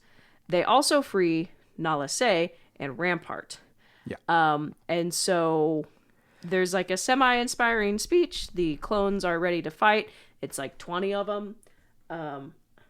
and this is kind of where my dreams of a clone uprising were a little dashed, just because of, granted, maybe I had some expectations that I didn't temper appropriately. But so we have... Well, no, I think we need to talk about this. So, like, number one point I wanted to make is both in watching the episode, but also in listening to you recap it, which is no fault of your own. I am so checked out because as you are describing this, it is just things happening. It's so literal. If I think about, it's maybe unfair to compare this to Rebels, but I'm thinking about, like, I use Rebels as an example. It's unfair to compare anything to Rebels, Cameron. It's perfect. Well, or Clone Wars. Like, either show that this show is, like, living in the same space as both, but Rebels more specifically, the things that are happening in the series finale, the last episode, let's ignore the idea of, like, the last season should be wrapping things up. The last episode, like, characters are confronting things like, motivation. They're struggling to think, why do I do this? What am I doing this for? How can I accomplish this? They're dealing with whether they want to keep fighting on. They're concluding character arcs that have informed their character through the entirety of the show. And here we have characters doing what are effectively fetch quests. We're not learning any final lessons with the characters. They're not being developed. These characters are nearly identical to the way they were in the first episode where they were introduced. Like, there is nothing. And so how is that embodied by this clone thing? The show introduced the idea of the larger body of clones who exist after the Clone Wars, what they are doing and how they are being mistreated and how they don't like the Empire. That's a very engaging plot. That's interesting because the Bad Batch have been separated from the clones their entire life, but now they are on the same page as the clones because they all hate the Empire. They have a chance to do something about all this. They have a chance to be more than because previously they were kind of just, they weren't really motivated. They didn't really have they weren't really for the cause. They just kind of fought for what the Republic. But now they actually have something to do. They have a position of authority. That was Echo's whole thing. That's what Echo wanted to do. That was an interesting concept. And that's kind of explored here by freeing all these clones. But, like, one, we don't know who any of these clones are. We have not met them. There's no, what they're about to do by freeing them, nothing is really accomplished. Yes, they're freed, but, like, the idea of a clone uprising is the future of the clones. So I totally agree with you that if this is indeed the show's version of a clone uprising, it's not thematically interesting. It's not emotionally resonant. It's not been built towards. It's not like heck, Pabu has a better connection to our characters than this science base. So I agree with you that this is a frustrating thing that we get to this and you're like, it's very deflating. Like, oh, this is the big finale is, yes, it's dealing with clones, which is thematically relevant, but not in a way that feels like it's a payoff in any way. So they free the clones, and the clones decide to go help Echo and Omega. Nala Se is like, I have business to take care of. And one note I have in this scene is Nala Se says to Omega, the only way you can be free is if Hemlock is gone. Oh, yeah. Which is pretty much Nala Se telling her to go kill Hemlock, which is a very heavy thing to say to a 13-year-old. And so Nala Se walks off very slowly. And you said, can we play her at 2 times speed? Which is a great quote. And Rampart, who's looking very shifty in the back the whole time, follows her. So we don't see them for a while. And so Echo and the clones...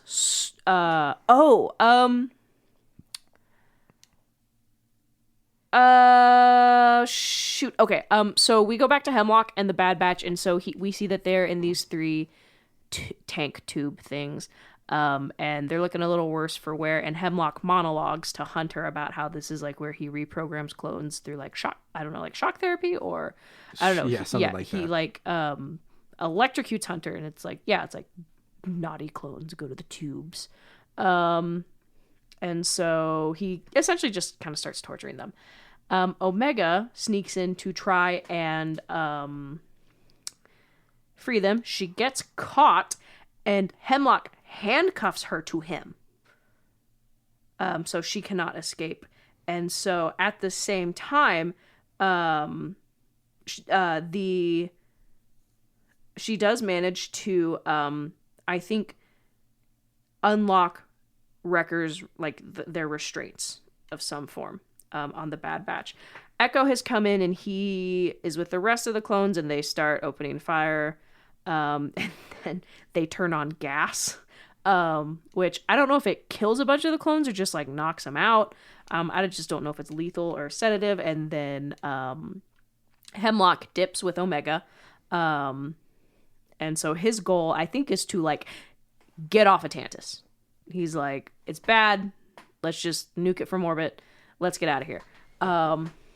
And so we have like a fight scene. The Bad Batch come to their senses. Wrecker comes in and they destroy the baddest batch.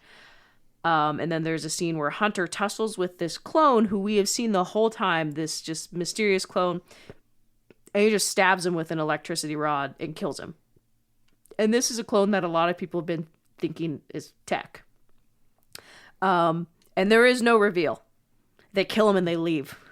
Yeah, this has been our main antagonist as far as like actual confrontation the whole season. Like he's been technically a secondary villain, but he's been the guy that you know there's going to be a big fight at the end, and he's killed, and that's it. And there was like, nothing else to this guy. And I think there's a very much could be an interesting thing for a story to feel like it's building towards something, and then there just turns out to be nothing going on at all. That's theoretically an interesting idea if you're trying to subvert expectations. But this just feels like we just projected onto a story. Oh, you're doing things. That must mean they're significant. And actually, it was just bad writing the whole time. There was nothing significant happening. I don't know how to interpret this. It just seems like there's a lot of loose threads that never come to fruition. Well, I don't even know if they're loose threads. I just think it's bad writing. I think it's just right. Now, okay, it could be loose threads in the sense of who the higher ups on this just wrecked this story, because we see almost identical Mandalorian season 3. Do you think they maybe tried to have too much and then it got cut down? It's possible, man. I don't know. There's so many episodes. Do you think it got cut down on, like, we have future projects to handle this stuff and we don't want to put it in this? Maybe. This feels so similar to a year ago, almost exactly a year ago, in the Mandalorian season 3, the Gideon clones, they were kind of teasing through the whole show. They're there at the end and then they die immediately, and there's no payoff whatsoever. What I'm saying is there's a thread here of Disney Star Wars having these build-ups and then the end of the season not doing anything with what seemingly it was building towards, which I don't know if that's just a lack, like bad planning. They're crunching at the end. I do think that is the one thing that shows are struggling with when it's like, I think, so like, for example, season 1 and 2 of Mando worked really well because their story was a small piece in the whole narrative. Sure. But having some of these bigger connecting pieces, if you don't do them well, it's just really difficult. Yeah. Like, for example, okay, like, we're going to talk about Andor again. Andor has a very small story that leads up, and actually we know how it ends. We know what happens to Cassian Andor. But building within that is great. Sometimes having an open-endedness is not always great, and we talked about Rebels. We know Rebels had to end. Like, we know Kanan and Ezra could not be around at the time of A New Hope. Sure. It has to end. It has to have a very succinct plot line. And you even have that with Clone Wars. Clone Wars is between 2 movies. Like, we cannot do anything. We have to write, Dave Filoni had to write an entire 7-season show where Anakin and General Grievous didn't meet because of one line of "I thought you'd be taller." Yeah, had this whole situation where they could not interact, and so it's just it is kind of like when it's like the show was straddling the line between a small succinct show, but then also trying to lean into these bigger projects, and it's like it couldn't decide what it wanted to do. Sure. So they end up destroying the baddest batch. Wrecker is not doing, he's not been doing really great this whole last 2 episodes. Echo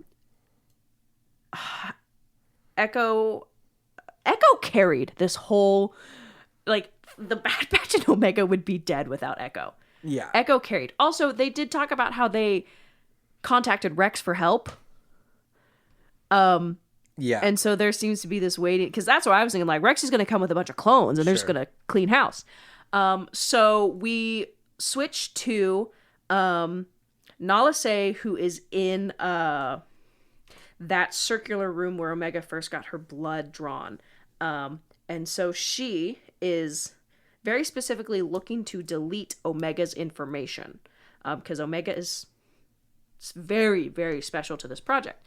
And so Rampart, of course, is like, comes out of nowhere, and he's being a slimy sleazeball, and he is kind of monologuing to Nala Se and holding her at gunpoint. I think that he's like, if I give this information, I can get back into the good graces. And so she has a grenade. And so she's like, I can't let you do that. She has like, she's opened up this like floor canister with all of the records in it. And so I think he shoots Nala Se and he kills her. She drops the grenade, and I just have Nala Se blows Rampart to hell. Yes, it blows up, and so not only destroys Rampart, it has, I believe it's a central part of the base, has destroyed all the records of this blood. So, and I think it actually sets off another chain of explosions. And so this is kind of what we were talking about earlier. So this Project Necromancer that they've been talking to the whole time, and that has been alluded to, it's, you know, Palpatine trying to find a body to clone himself so he can live forever, has just been wiped back about a lot. Basically just destroyed. So, there's that, it's like forgetting to save your thesis and you X out of Word document. Not sponsored by Microsoft. So that's bad. Hemlock is... He somehow manages to capture Omega. Yes, somewhere so in here. Omega gets caught trying to free the Bad Batch from their constraints. Oh, yeah, it already happened. Yeah. He handcuffs her to him. And so they escape. And so his goal, like I said earlier, is just like get out. And so Scorch is with him. This commando that we've seen in video games. It's confirmed this is Scorch. So they get out to... a like private dock to get to his ship to leave. It's very kind of Camino vibes because it's raining. I don't think I've missed anything. And so Hunter and Crosshair follow. And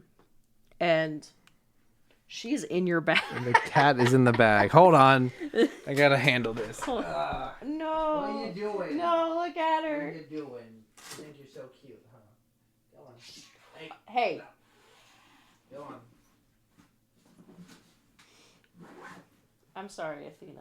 Anyways, get out of here. Go. Yeah, don't hiss at me. And so I don't want to be talking about Bad Batch either, but we gotta. The fans demand it. So what I have here is Scorch and Hemlock get added to the falling list. Is my summation of this scene. So Hunter and Crosshair shoot Scorch, and Scorch falls off this bridge. DED dead? I don't know. And so then Hemlock is like, you can't shoot me or you're going to shoot Omega. And so you asked about this because you didn't know how because Hunter asks Crosshair, can you take the shot? And he's like, I don't want to hit Omega, which is, valid. And I can't remember what exactly they do to destroy. She stabs him. Yes, she has this pin. She stabs Hemlock. Oh no, I think she unlocks herself from the handcuffs, and then she stabs him in the thigh. Which you called at the beginning of the episode. You called that someone was going to get got by being stabbed by 7-year-olds. Well, you got close. So she stabs him and dodges. And Crosshair, if you're wondering how Crosshair shot with one hand, he had his rifle and he put it on his wrist where the hand was not cut off. Well, pre-cut. And he shoots Hemlock a bunch of times. I think he had a ghost hand. A phantom limb. A ghost hand. A phantom menace. And so they shoot Hemlock, and Hemlock dies or falls off. And so and so Omega goes, and she actually hugs Crosshair first and then hugs Hunter. So then this is kind of where it gets a little so basically kind of what it is they reunite and they leave. Yeah. And right after they leave, Tarkin shows up. And so you had asked about this, Cameron. So about like you go, is this a full camera? She's trying to get. She's like, there's a very small slit in the bag, and she was just putting her face in it. And now she's looking at my laptop bag. You can't get in there. It is too small for you. And so you asked, is this the first time we see an Imperial Star Destroyer? You are correct. This is the first time we see a genuine Imperial Star Destroyer that's not like a Venator or another rehashed. Yeah, so we've transitioned Republic. from the Republic Star Destroyers into the Imperial This Star is a Destroyers. full Star Destroyer. So Tarkin shows up.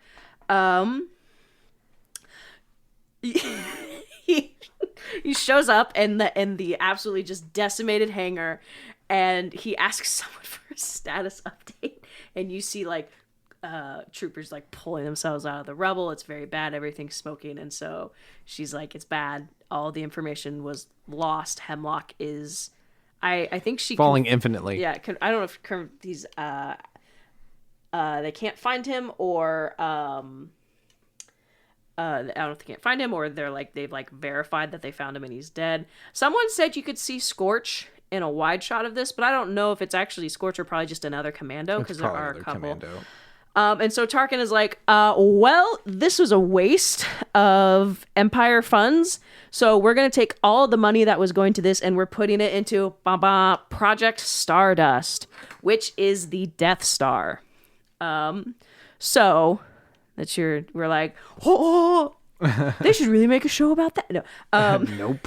And so We go back to Pabu. we do go back to Pabu, And they've got the 3 kids from... 4. Oh, it's 4. Yeah. Yeah. Bear. And you just said, give the kids back to their parents. They're just there. So all the clones have come back, which surprisingly, not very many died in that onslaught. Yeah. So I'm guessing the gas was sedative. So lots of clones. They're all vibing. They're all eating sushi. Honestly, the dream. And so, you know who never showed up? Cody. Rex. Oh, yeah. They're Rex. like, Sorry, Rex. Yeah. I made this joke and I'm gonna play it. I said, they called. They're like, we called Rex for help, and this is just all I can imagine. I called for help twice. You, what do you need or nothing? Which is a clip from Tiger King. Very funny. That's how all I could imagine. They called Rex for help, and he never showed up. Like, he actually never showed up. Unless he met them at a space junction later. So they're back on Pabu. They're like, what are we going to do with the kids? Like, well, we're going to try to find their families. It's like, well, I hope so. The clones, they mentioned how the clones might either stay on Pabu or they're going to go to Pantora, with Senator Chuchi, which was another plot point that we didn't really hear a whole lot out of her clones' rights, all that stuff. And so, they all kind of sit and enjoy the sunset, and then it fades to black. And then this was something I was not expecting. We get a time jump. One last note I had from that section. So Hunter says to Omega, we fought enough battles. And then you said, until the cameos demand otherwise. Oh, and also wasn't the Empire on Pabu the last time we saw it? Yes. They're just gone? They just left? So that doesn't seem very Empire-like to me. You know what? me. I thought about this. Because we had a time jump, and they're still not under Imperial control. So here's my thought. Because this was very specifically related to Hemlock's research, with all of this stuff, it isn't with all of the information being destroyed. A lot of these kind of technically key players who might have known about Pabu. I would not be surprised if maybe the knowledge of Pabu was lost, or Tarkin was like, this was a waste. I am not wasting time on this potential island. That was my only thought. It was just like, and also we also see, even by the time A New Hope comes around, the Empire really struggles when it comes to remote planets. Sure. They really struggle with even keeping up anything. I don't know where Pabu is within the outer rims. They're barely holding it together at that point. So maybe there's just a whole aspect, but I don't know. It was deemed safe. So time jump. So we get a time jump. And we get to see an older Omega, which I was not expecting. Yeah. Omega has gone down to the cave garage, which still does not have a fence on it. And there's a ship. And she goes to enter it. And then we hear Hunter, who says, you just thought you could sneak out on us. He's like, my senses aren't that dulled. And we see old Hunter. We see like an old Hunter. Old man We see like, so we've seen probably, I don't know how much this is, but I'm guessing they have a conversation. Omega wants to go be a pilot for the rebellion. So my guess is this is either past A New Hope or in that area. Yeah, so this is probably like 15 years later, somewhere in that range. 15 years later. She's older. She's mid-20s. She's got to be. And so they kind of have this conversation where she's like, I gotta go. She's like, I'm not a kid anymore. And he goes, but you're our kid, which is kind of sweet. So we kind of have this aspect where Hunter is able to let her go to kind of go pursue her own thing. But he was like, you always know where we are if you need us. And we see the star of the hour, Gonky. Gonky confirmed to be alive and lived a long, luxurious, fruitful life. He's probably underwater for like 2 weeks and someone fished him out. And they went, oh, yeah, you were here. So she ends up leaving, and we see Tech's glasses on the dashboard, which means she stole them from that cultural hut. You donated that. This belongs not in a museum. So she takes that and then she leaves, and that's kind of how it ends. Bad show, ultimately, in my opinion. It is not good.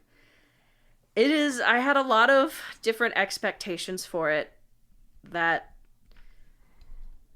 did not come out. I did not hate the ending.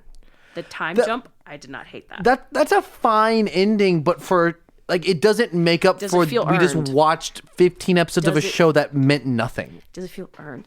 I kind of want to go back and watch it all from the start, and then You could not make me rewatch this show, so dude. here's the thing: I wasn't gonna make you like do it, and then just kind of like see how I would either remove episodes or rearrange them. Yeah, one season, I think. Or maybe two. Maybe. Maybe It'd be two. stretching. Maybe with some other things I added just in. like I mean, look at the progress of it. Season 1. While I don't love the like one-off episodes, season 1 has this decent narrative of they've been soldiers, now they're not soldiers. They got to figure out what to do. They have a new objective unexpectedly. They're fighting the Empire. They're trying to figure out what to do with Omega. They're doing missions to earn money, and at the end, they have to go back to Camino, and then they end up causing the destruction of the Camino base. Womp womp.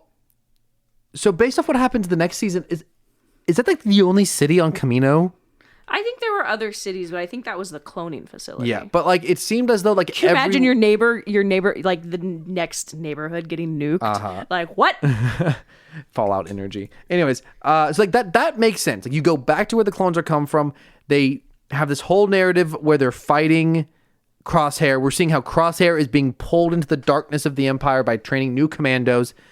All that's good. Like overall, generally good. You end with the cliffhanger of now they fully have to commit. The Bad Batch and Omega have to commit to this new life. To the bit. Commit to the bit. Crosshair's committed to his life. Season 2 is seeing them further into this bounty hunting, generalness job, just being general like soldiers for hire in that show. And that ends up, they kind of get wrapped up in the political intrigue of Coruscant for a while, and it ends with the Batch, one of them dying. They're separated. Omega's captured. That's like, okay, this is an interesting way to end a season of like, it's season 2 of 3. You have a big dark ending at the end. Cool. What is the heck is season 3 about? They're separated. They get back together. They're separated again. I still think this season should have been Omega inside Tantus the whole time. I'd be down for that. I don't think she should have escaped. I think she should have spent that whole 6 months, year, actually like earning Emery's trust. Because I don't think granted she was there for like 6 months, but we didn't see a whole lot of it. Because Emery Oh, Emery's on Pabu too. Yeah, pretty much everyone comes back with She them. and Echo have a comment that she's going to try to help clones and kind of make things right. But so I think it would have been interesting seeing more of her dynamics because Emery got her toy back, which was really sweet, but seeing more of Emery kind of becoming disenfranchised, disillusioned with her work, more Omega. So she went and talked to Crosshair every single day, her talking to the other clones. I really feel like that base was absolutely massive. And there were not a lot of clones in that jail. I think even I'm sitting here trying to think about, I don't like to suggest changes that change things too much because that's just a different show. A small change you could make to this is all of the clones are there. Yes. If that was all of the clones, this suddenly becomes significantly if this better. was also a situation of maybe that backline of clones' rights, Yeah. where are all the clones? What did you do Yeah, with see, that would have been a cool mystery of the clones are all gone. And Where there's, are the clones? That's that would very small And change. there's 5,000 of that, or maybe not Yeah. 5,000, that might be a little bit, well, there were millions of them, so... Yeah, so... I think it could be really, it would be both... I'm not saying Star Wars has to be dark and stuff, but imagine if there was, millions of clones. They all disappear all of a sudden. They have to go looking for them.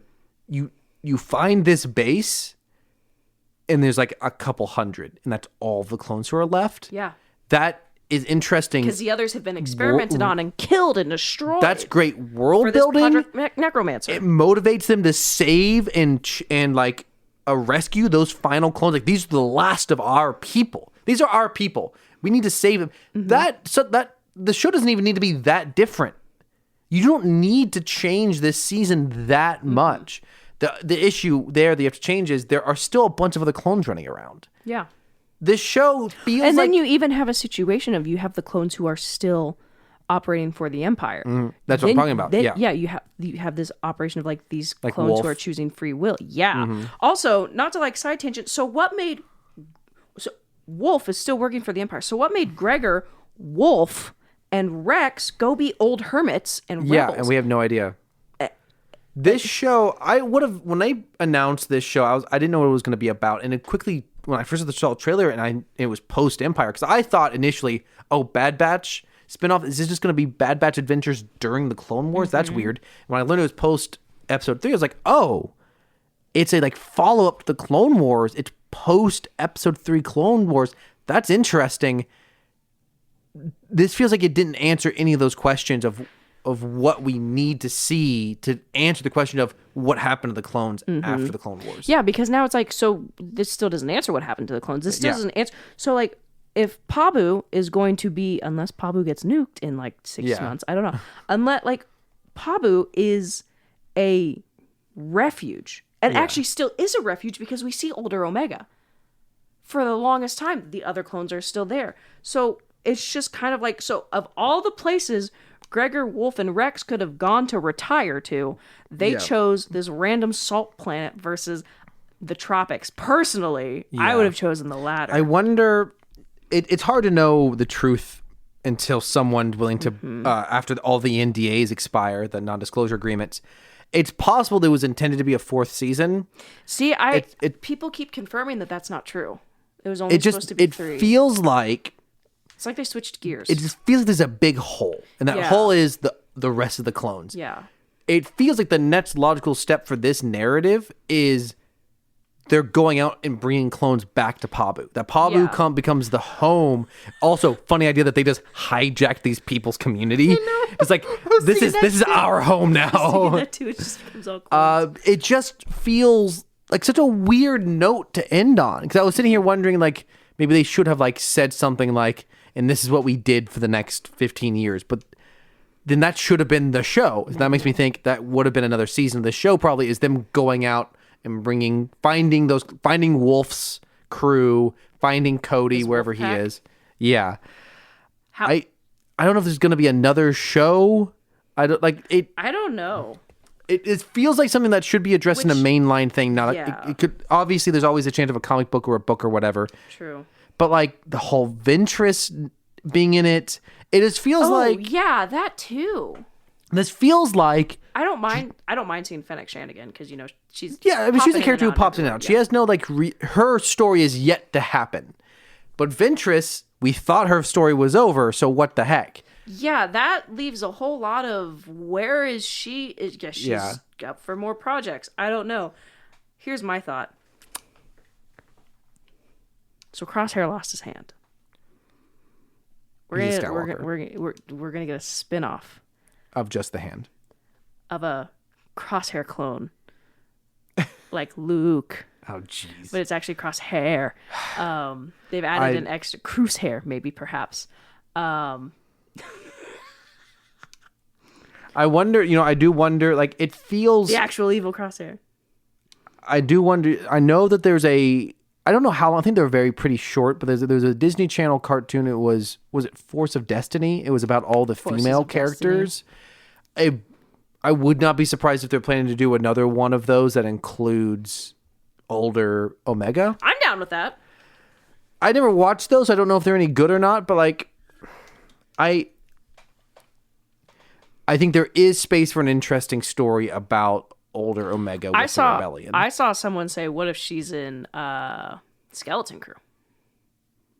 I'd be down for that. She could theoretically be. I mean, she could definitely be a character in whatever the next step is with the Mandalorian and/or True. sorry, Movie 6.5. Ahsoka. Yeah. Whatever is next in that, we're not really sure what that is. She could be involved in that. I'd be interested in seeing her there. Dude, maybe that's why it's always hard to know what's planned out. That could be why they hired a 30-something-year-old woman to play her. Because the plan was to have her as an maybe. adult in live action. That feels somewhat... But also, I would not be surprised if they totally recast her for live action. I think that'd be acceptable. Just because this is a slot where you could almost put a wide variety of actresses. Yeah. I think that would work. But man, I don't want more of this quality. But you know what? Maybe if you simplify it down to one character, maybe it's more interesting. You put it in a more pre-established time zone. Hey, it's not all bad. They did not bring Tech back. Yeah, but at the cost of nothing happened. Like that would have been something. What I feel like, I'm not saying that's good. What I feel like we got is nothing. Like this feels like just another season of Clone Wars. Just like it feels like I'm just dumbfounded how this show can feel like it went nowhere. 3 seasons. This is why I get so frustrated with television. It's just like hours and hours poured into something that, and it. Well, I think there's also an aspect of you can have a wide range of cast of characters that you care about, like Rebels. Totally. But I think what you have to have is you have to have that. I have a very strong character foundation first that Rebels did in the first season. So like a lot of Rebels first season, you can like very easily like not skip through, but I feel like the chemistry of the family is very apparent from season 2 and on. And so it's just kind of 100%. So once you have that, I think you can go a whole lot of different rounds, but it's kind of hard. I don't feel like there's a whole, and I know people disagree, but I personally didn't feel like there was a whole lot of that. Absolutely not. No, I am dumbfounded at the positivity around this show on the internet. I don't want to be negative. It's not like I'm sitting here wanting. There were positive elements of this show. There were things I liked. That's almost why I'm frustrated. And like I think this is people dreadful love it, which is storytelling. absolutely fantastic. I love that people love this show. I love that they're able to love this show. I just think there's a lot of things I was looking forward to that I just feel like a lot of missed opportunities. I want people to enjoy things, but I'm almost mad that people like this because this then tells Disney that this kind of storytelling is okay. When to me, this is a tragedy of storytelling. I am really trying to wrap my head around what the heck this season was supposed to be. What makes the most sense this season is a tragedy of planning. We did get a Sid mention. Oh, did we really? We did. In the I didn't first catch couple that. Episodes. That's how they find out about. Oh, yeah, Babu. back in the first couple episodes of Yeah. the season. Yeah. I just feel like there has to be it's kind of like it's hard to explain why you're confused. Like when someone talks to you and they say something that doesn't make sense, and you're like, I'm not trying to respond right now because I don't understand what you just said. There's a piece of information I'm missing. I don't even know what question to ask because I don't know what I'm missing. I feel like there's something huge missing from this that I just makes me not understand it. It's almost too straightforward. It's almost too simple. And to me, I think it just breaks all narrative storytelling conventions of build up, of payoff, of setup. It feels like randomness. And I think I think the show was AI written. No. That's kind of what it feels like. No, I do not. That's kind of what it feels I do like. not. Anyways, what were you about to say? You can absolutely tell a small, very not limited, but like limited in characters story within Star Wars. You can absolutely have that plot line of a small group of cast of characters doing their own thing in the grand scheme of things. But just the amount of plot points that this show brought in, it's like it almost bit them. Like, it's like, I think like based on the ending, it's like, yes, we want to have this small found family story of these clones making their way post-war. But when you bring in the Senator plot line, and then you bring in all the Rex stuff, and then you bring in Project Necromancer and the Zillow Beast, it feels like this wanting to like have this small story, like small, like condensed story, it doesn't work in the favor when you bring in a billion other things. Yeah. So I think we're very much agree. What would you give this show out of 10? Like whole show, if you had to sum it up.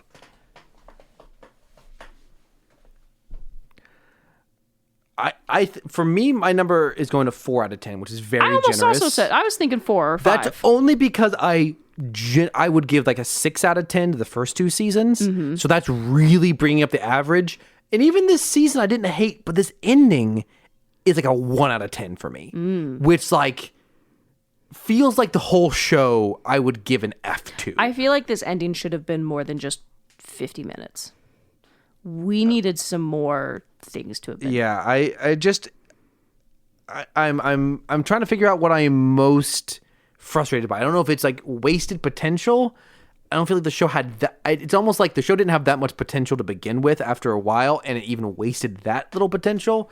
Or if I think these are generally likable characters who should have been executed differently, or just this. You know what I mean? Yeah, I execute the people who wrote this show, I think. No. I don't know if I'm frustrated by the slot of just like the post Clone Wars slot could have just been so much better in general. All of these things are frustrating to me, and they kind of just culminate in just a shrug. The show is kind of a shrug for me. Like, okay. Like, we didn't learn anything new about the universe. These characters barely change. Omega, it develops as a character, which is fun. Crosshair does change. Crosshair did change, yes. There was a thread for him, but then again, that was done. That could have been accomplished in 5 episodes. Like it was over the course of the first season, and then 2 or 3 episodes in the second season, and then just a couple of episodes. Like that is, you do not need 3 seasons, 15 episodes each to accomplish Omega and Crosshair's development whatsoever. The rest of the time is just really empty space. And I like the idea of just a show that just makes you like the characters. Mm-hmm. If this show was just about you care about these characters, I am totally fine with that. Yeah. I do not think they are anywhere near well written enough or fleshed out to be that likable. If that's the core of your show, they have to be so likable, so enjoyable.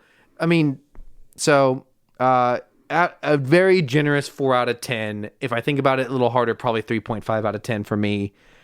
But that feels a little unfair to the first 2 seasons, which I did generally enjoy.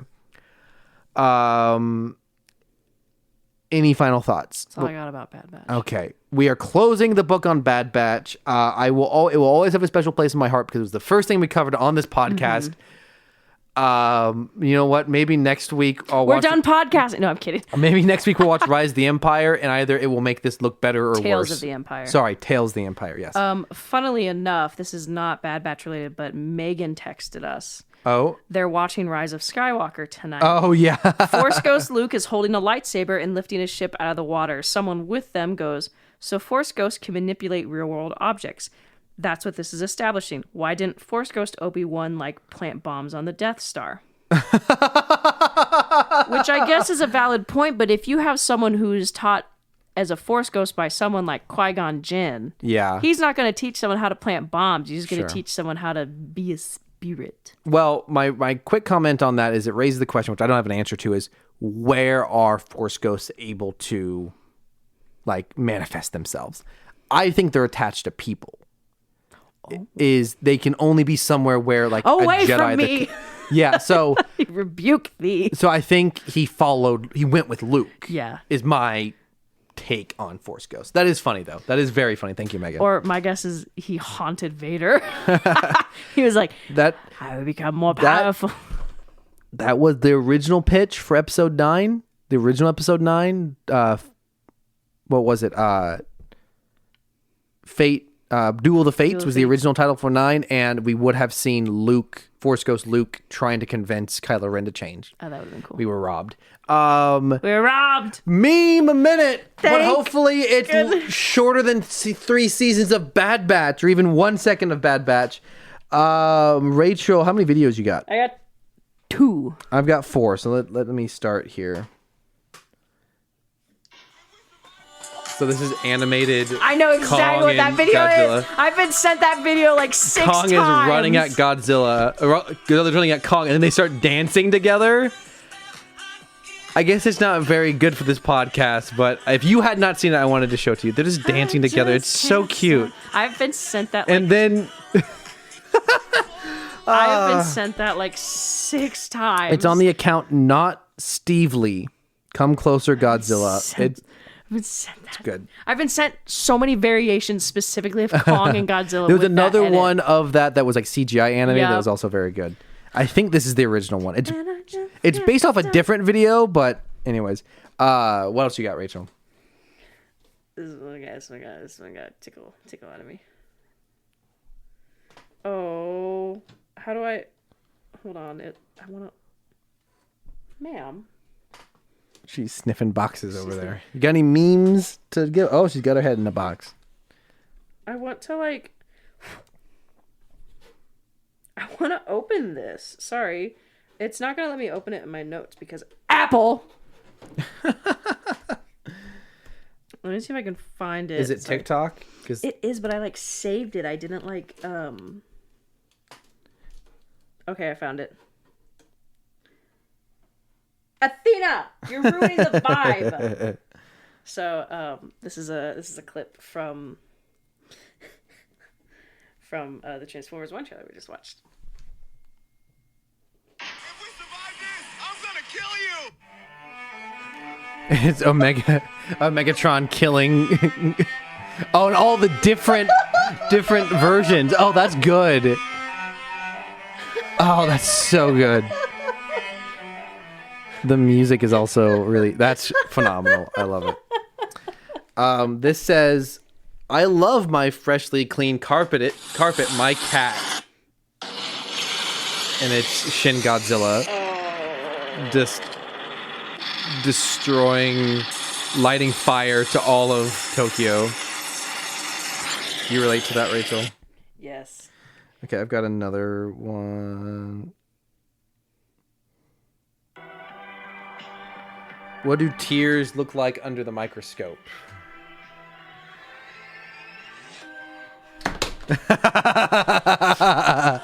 It's Kanan dying. Can we just have that audio clip? What do tears look like under the microscope? It's Kanan dying. What do you got, Rachel? I don't remember what this one is, but I saved it, so. Oh.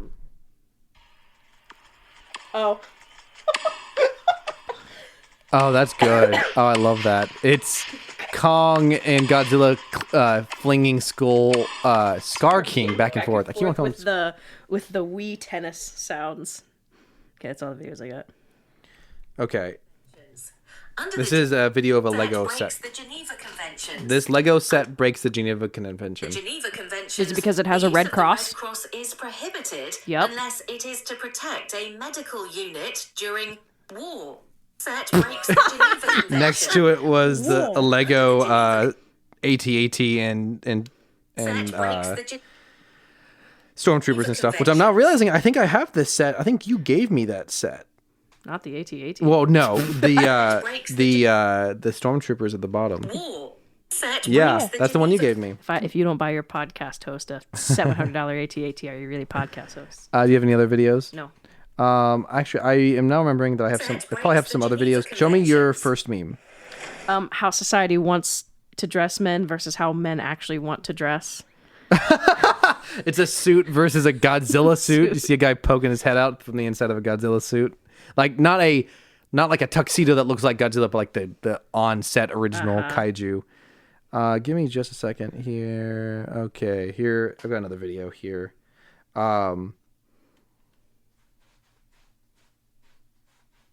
It's not so bad down here. Nice weather. Oh no! Wait, what? It's not so bad down here. So there's a clip Nice from weather. Ice Age.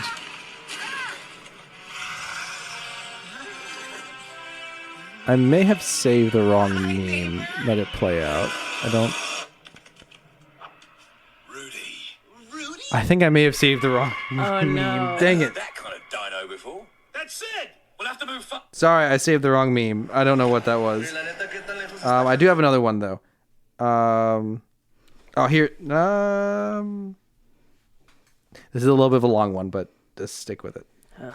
Probably the most famous of all video game secrets is the warp zone in Super Mario Brothers. It first came as mild amusement when gamers found you could break the blocks all the way up on the ceiling. Then the moment of discovery came when you found out you could actually get above the ceiling. Wasn't that hilarious to see Mario running in front of the scoreboard? But that was only the beginning. If you went past the exit, you ended up in a warp zone where you could skip to different worlds. But then, somebody who had way too much time on their hands found out that if you break some of the blocks and perform a very specific jump, you could actually slide through the wall. This still takes you to the warp zone just the same. Unless you don't walk too far. If you jump into the first pipe right away, it takes you to world -1.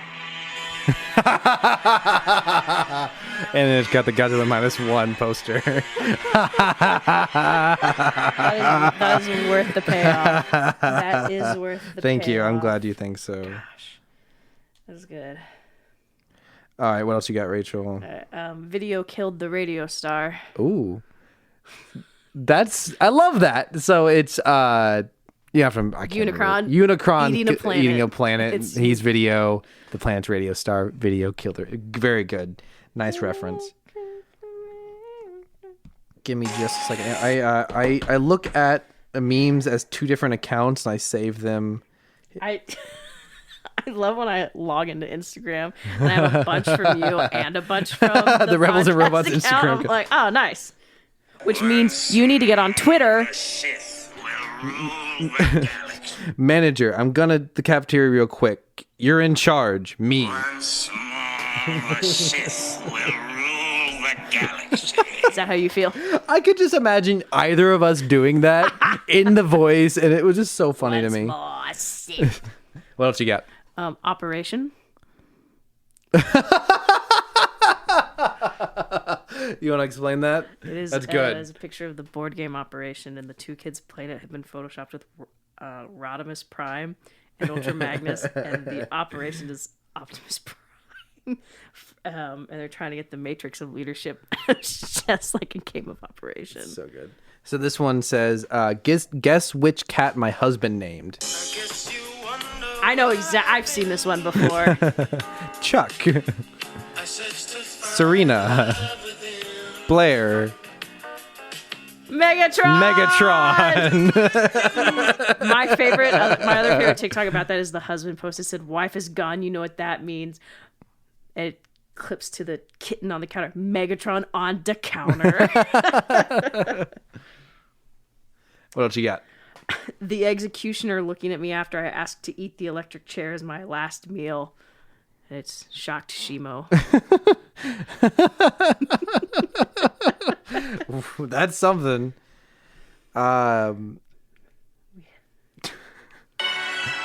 It's just a young lady, and it says leaving a trail of toothpicks and hoping it leads Crosshair to me. The crosshair girlies. Dislike. All right, what else you got?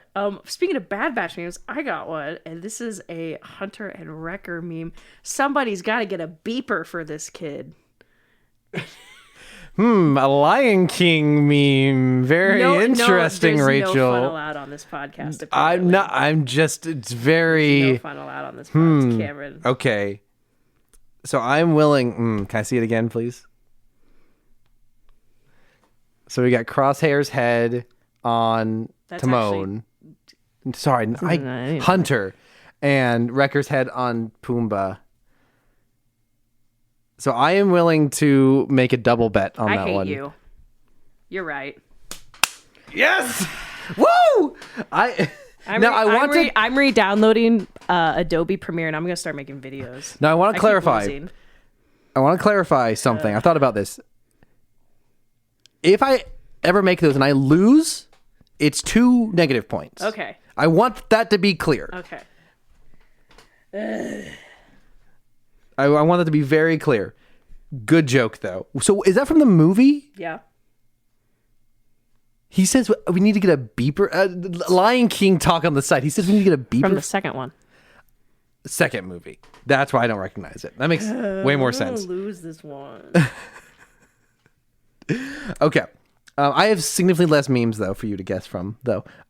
This is a visual meme, so obligatory I've seen visual that meme. one. I've seen It's that one. Godzilla Help. dragging Kong off in the ocean, and he tried to write help in the sand, and he's just so terrified. I like that the movie's kind of leaned into the meme, or just the fact that Kong really does not have much of a chance versus Godzilla. Like that's still part of the movies, which is great. What else you got? Died 1986, born 1986. Welcome back, Chernobyl Reactor 4. Oh man, I'm really glad that I guessed my meme. If I had seen this one, because we are such a Chernobyl head, I admit this would have been a hard one to overlook. That's such a you. Picture Chernobyl That's Reactor 4 so in the funny. movie poster. Oh, that's good. I'm a big fan of this meme format, and that's an excellent version of it. So upset. This meme represents us in Meme Minute. It's Thrawn saying, it's not Thrawn saying, it's a caption of Thrawn, and it says, when you understand a species, he did say this, never mind, sorry. The quote, Thrawn quote, when you understand a species' art, you understand that species, and he's surrounded by memes. That's us. What is understanding humanity here on Rebels and Robots and etc.? What else you got? Your alarm is set for 2 hours and 17 minutes from now. It's a picture of Kong from Skull Island. His eyes are so He's bloodshot. been napalm. I think that was the moment where he was like laying down and it seemed like he was dead and his eyes just shot Maybe, open. yeah. And he's looking straight at Sam Jackson. Oh, that's so good. Love that. Says Obi-Wan Kenobi went out the way he lived, leaving a discarded Jedi robe on the floor, and it's just all the times. This is a like Twitter thing. Ion Dragon, about to go fight. I'll post the video after. Ion Dragon, I got beat, bro. I'm not posting that. He's after the Ion Dragon fought Godzilla. Very good. So there's kind of a running joke in the fandom of just like all of the really Not to be confused with the walking joke. Yep.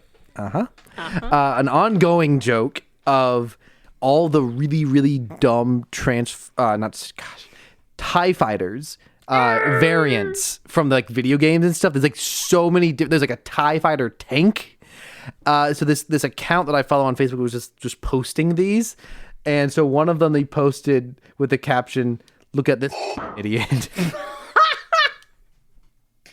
It's a one fighter. It's almost like an X-wing TIE fighter. It's an X-wing globe, and then 4 wings coming out, but they're like a fourth the size of a usual TIE fighter wing, and it's like if you took 2 of them and just like clipped them into it. It's so dumb. It's hard to describe. It's a visual meme, but I wanted to show Rachel that. What else you got, Rachel? Sorry, I was typing down. I just thought of a meme for next time. Man. Godzilla looking at the beach. Godzilla, look at the beach, just Captain Man. Those are always funny. So this is Rey holding her. So there's that moment in Rise of Skywalker where she has like her double. It's a vision that Rey has. And it's the double red lightsaber that are both like going up the same direction, and then it's also her holding the double red popsicle. Like we have the two sticks in one popsicle. So dumb. So dumb. What else you got? You have been visited by Sleepy Godzilla. Don't scroll without saying good night, Godzilla. It's a picture of Godzilla in the Coliseum.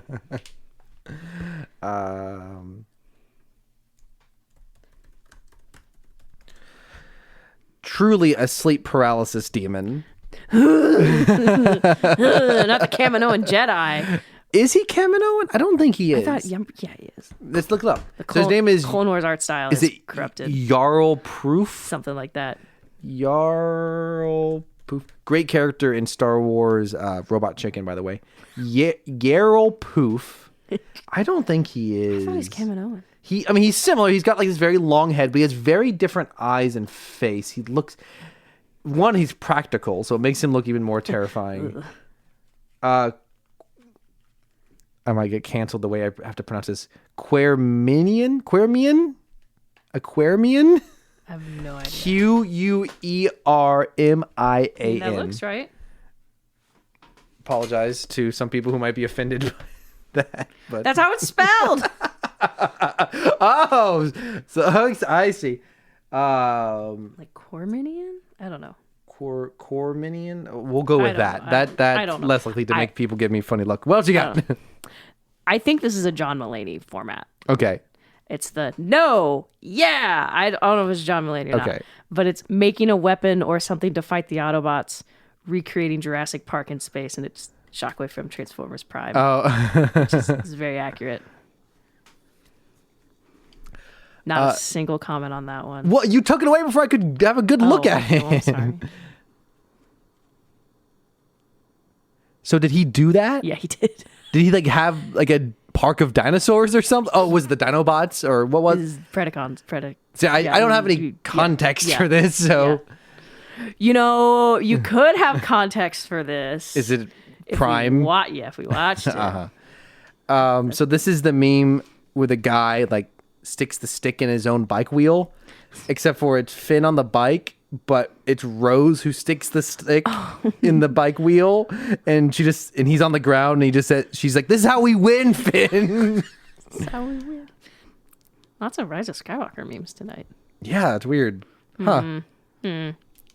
Waiter, more, please.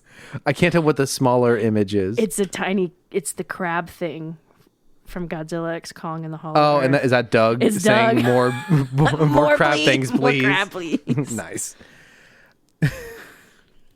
It's the image of Ghidorah from King of the Monsters with the cross in the foreground, but you've got it just says, "Dude, Benson's gonna be pissed," and it's got the two guys from Regular Show. Yep. I almost said Rick and Morty. Rigby and Morty. I don't know the his bird. Mordecai. Mordecai, yeah. Mordecai. That That's Rigby close. and Mordecai, Rick and Morty. I can definitely Yeah, see where that's you'd make kinda that mistake. Oh no, dude! I thought the Shin Godzilla one was bad. It's a skull crawler looking straight into a Ring camera. That's terrifying. Wow, that's good. He looks very polite.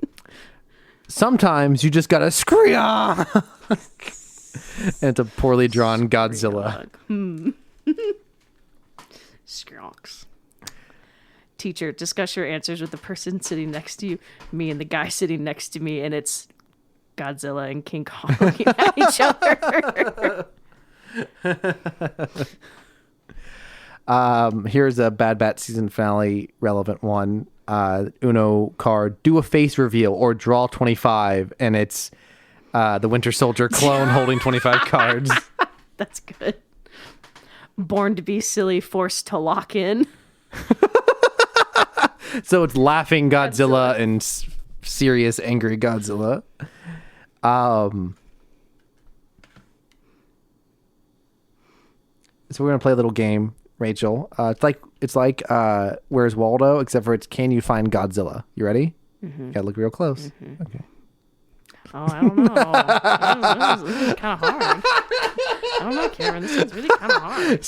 Someone just placed a relatively size-accurate image of Godzilla onto a Where's Waldo. And it's -1 Godzilla, too. Yeah, That's it's worse. just so funny to me. My aunt's wedding, Transformers 1 premiere night. Someone dressed very casually and then dressed up a lot. This is Anakin from the end of Revenge of the Sith. You turned her against me. Bear noises. Instead of Obi-Wan, it's a bear. That's good. That's my last one. All right, I got 4 more. Go for it. I'm on a dinner date. What do I say? He's so cute and I'm nervous. There's a picture of someone taking a date in his Funko Pop Godzilla. That's phenomenal. So good. Tiamat's POV. Uh-huh. It's another Ring doorbell camera meme with Godzilla out there. Lots of Ring doorbell memes going around. I got 2 more. And so we have a picture of Doge dog thumbsing up his bed, a picture of a cat thumbsing up a box, and then Godzilla with a thumbs up at the Roman Coliseum. And then the last one. Lots of Roman Coliseum. This one is very funny. No coordinates? Titantis? And it's the Megamind meme, but with that's a little too... Someone spent a lot of time on that. Holy crap, dude. That's so much work. All right, send me your memes. Well, now I'm going to lose. Except for you're still... Actually, I just caught up to you. Only if you don't get this right. Worst case scenario is you get this wrong and we're tied for wins, but you're still ahead on losses. If you get this, you're still ahead. I can't make any more fun memes that I like. I have to make memes based on trickery. Hey, I don't try to trick you. I just make the meme that I think is funny. I have to make memes based on trickery. That's up to you what's more important, being funny or winning this game. That's what you have to decide is important to you. I got too comfortable with my lead. While she's sending me her memes and deciding which one she wants to guess, as always, thank you to Caleb Jacoby for our intro and outro music, and props to Rachel for our artwork and Twitter account at Rebels Robots Pod. Give us something to read on the pod, leave a review, tweet or DM us memes or opinions. Thank you for waiting a week to hear us talk about the Bad Batch finale. It's good to be done with Bad Batch. You didn't show me this one. Oh, shoot. I didn't. I skipped it by accident. Do you want it's Godzilla. It's like a cute Godzilla and a cute Kong, and they're both looking at each other, and they're both holding the little version of themselves. It's Manila and Suko, and they just start hitting each other. Like in a pillow fight. It's so good. Did you make this one? Is that your guess? Mm-hmm. I did not make the do a face reveal or draw 5. I hate it here. Do you have another guess? Did you make the bear one? The bear one? I did not make the bear one.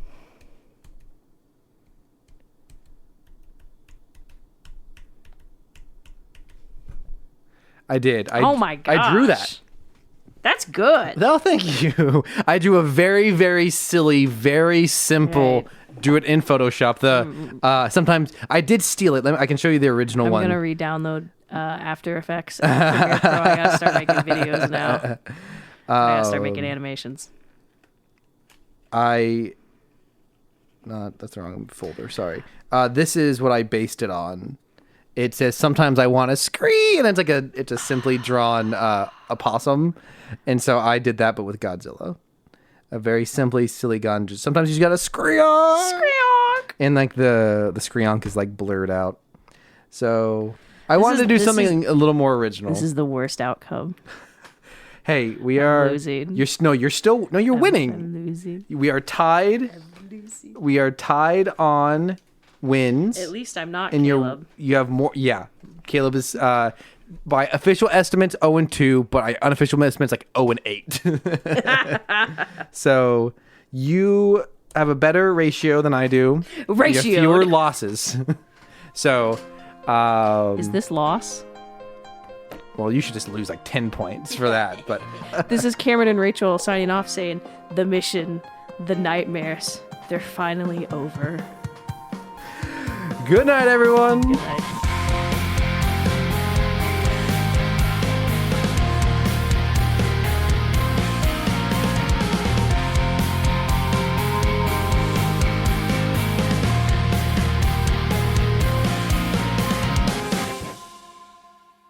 Do you want to give me a version of that, but say this is Cameron Rachel signing off? It's not funny when I'm scripted. I'm sorry. This is Cameron and Rachel saying, No, you got to say it right. It's a sign off. This is Cameron and Rachel signing off saying, Athena, come do it for me.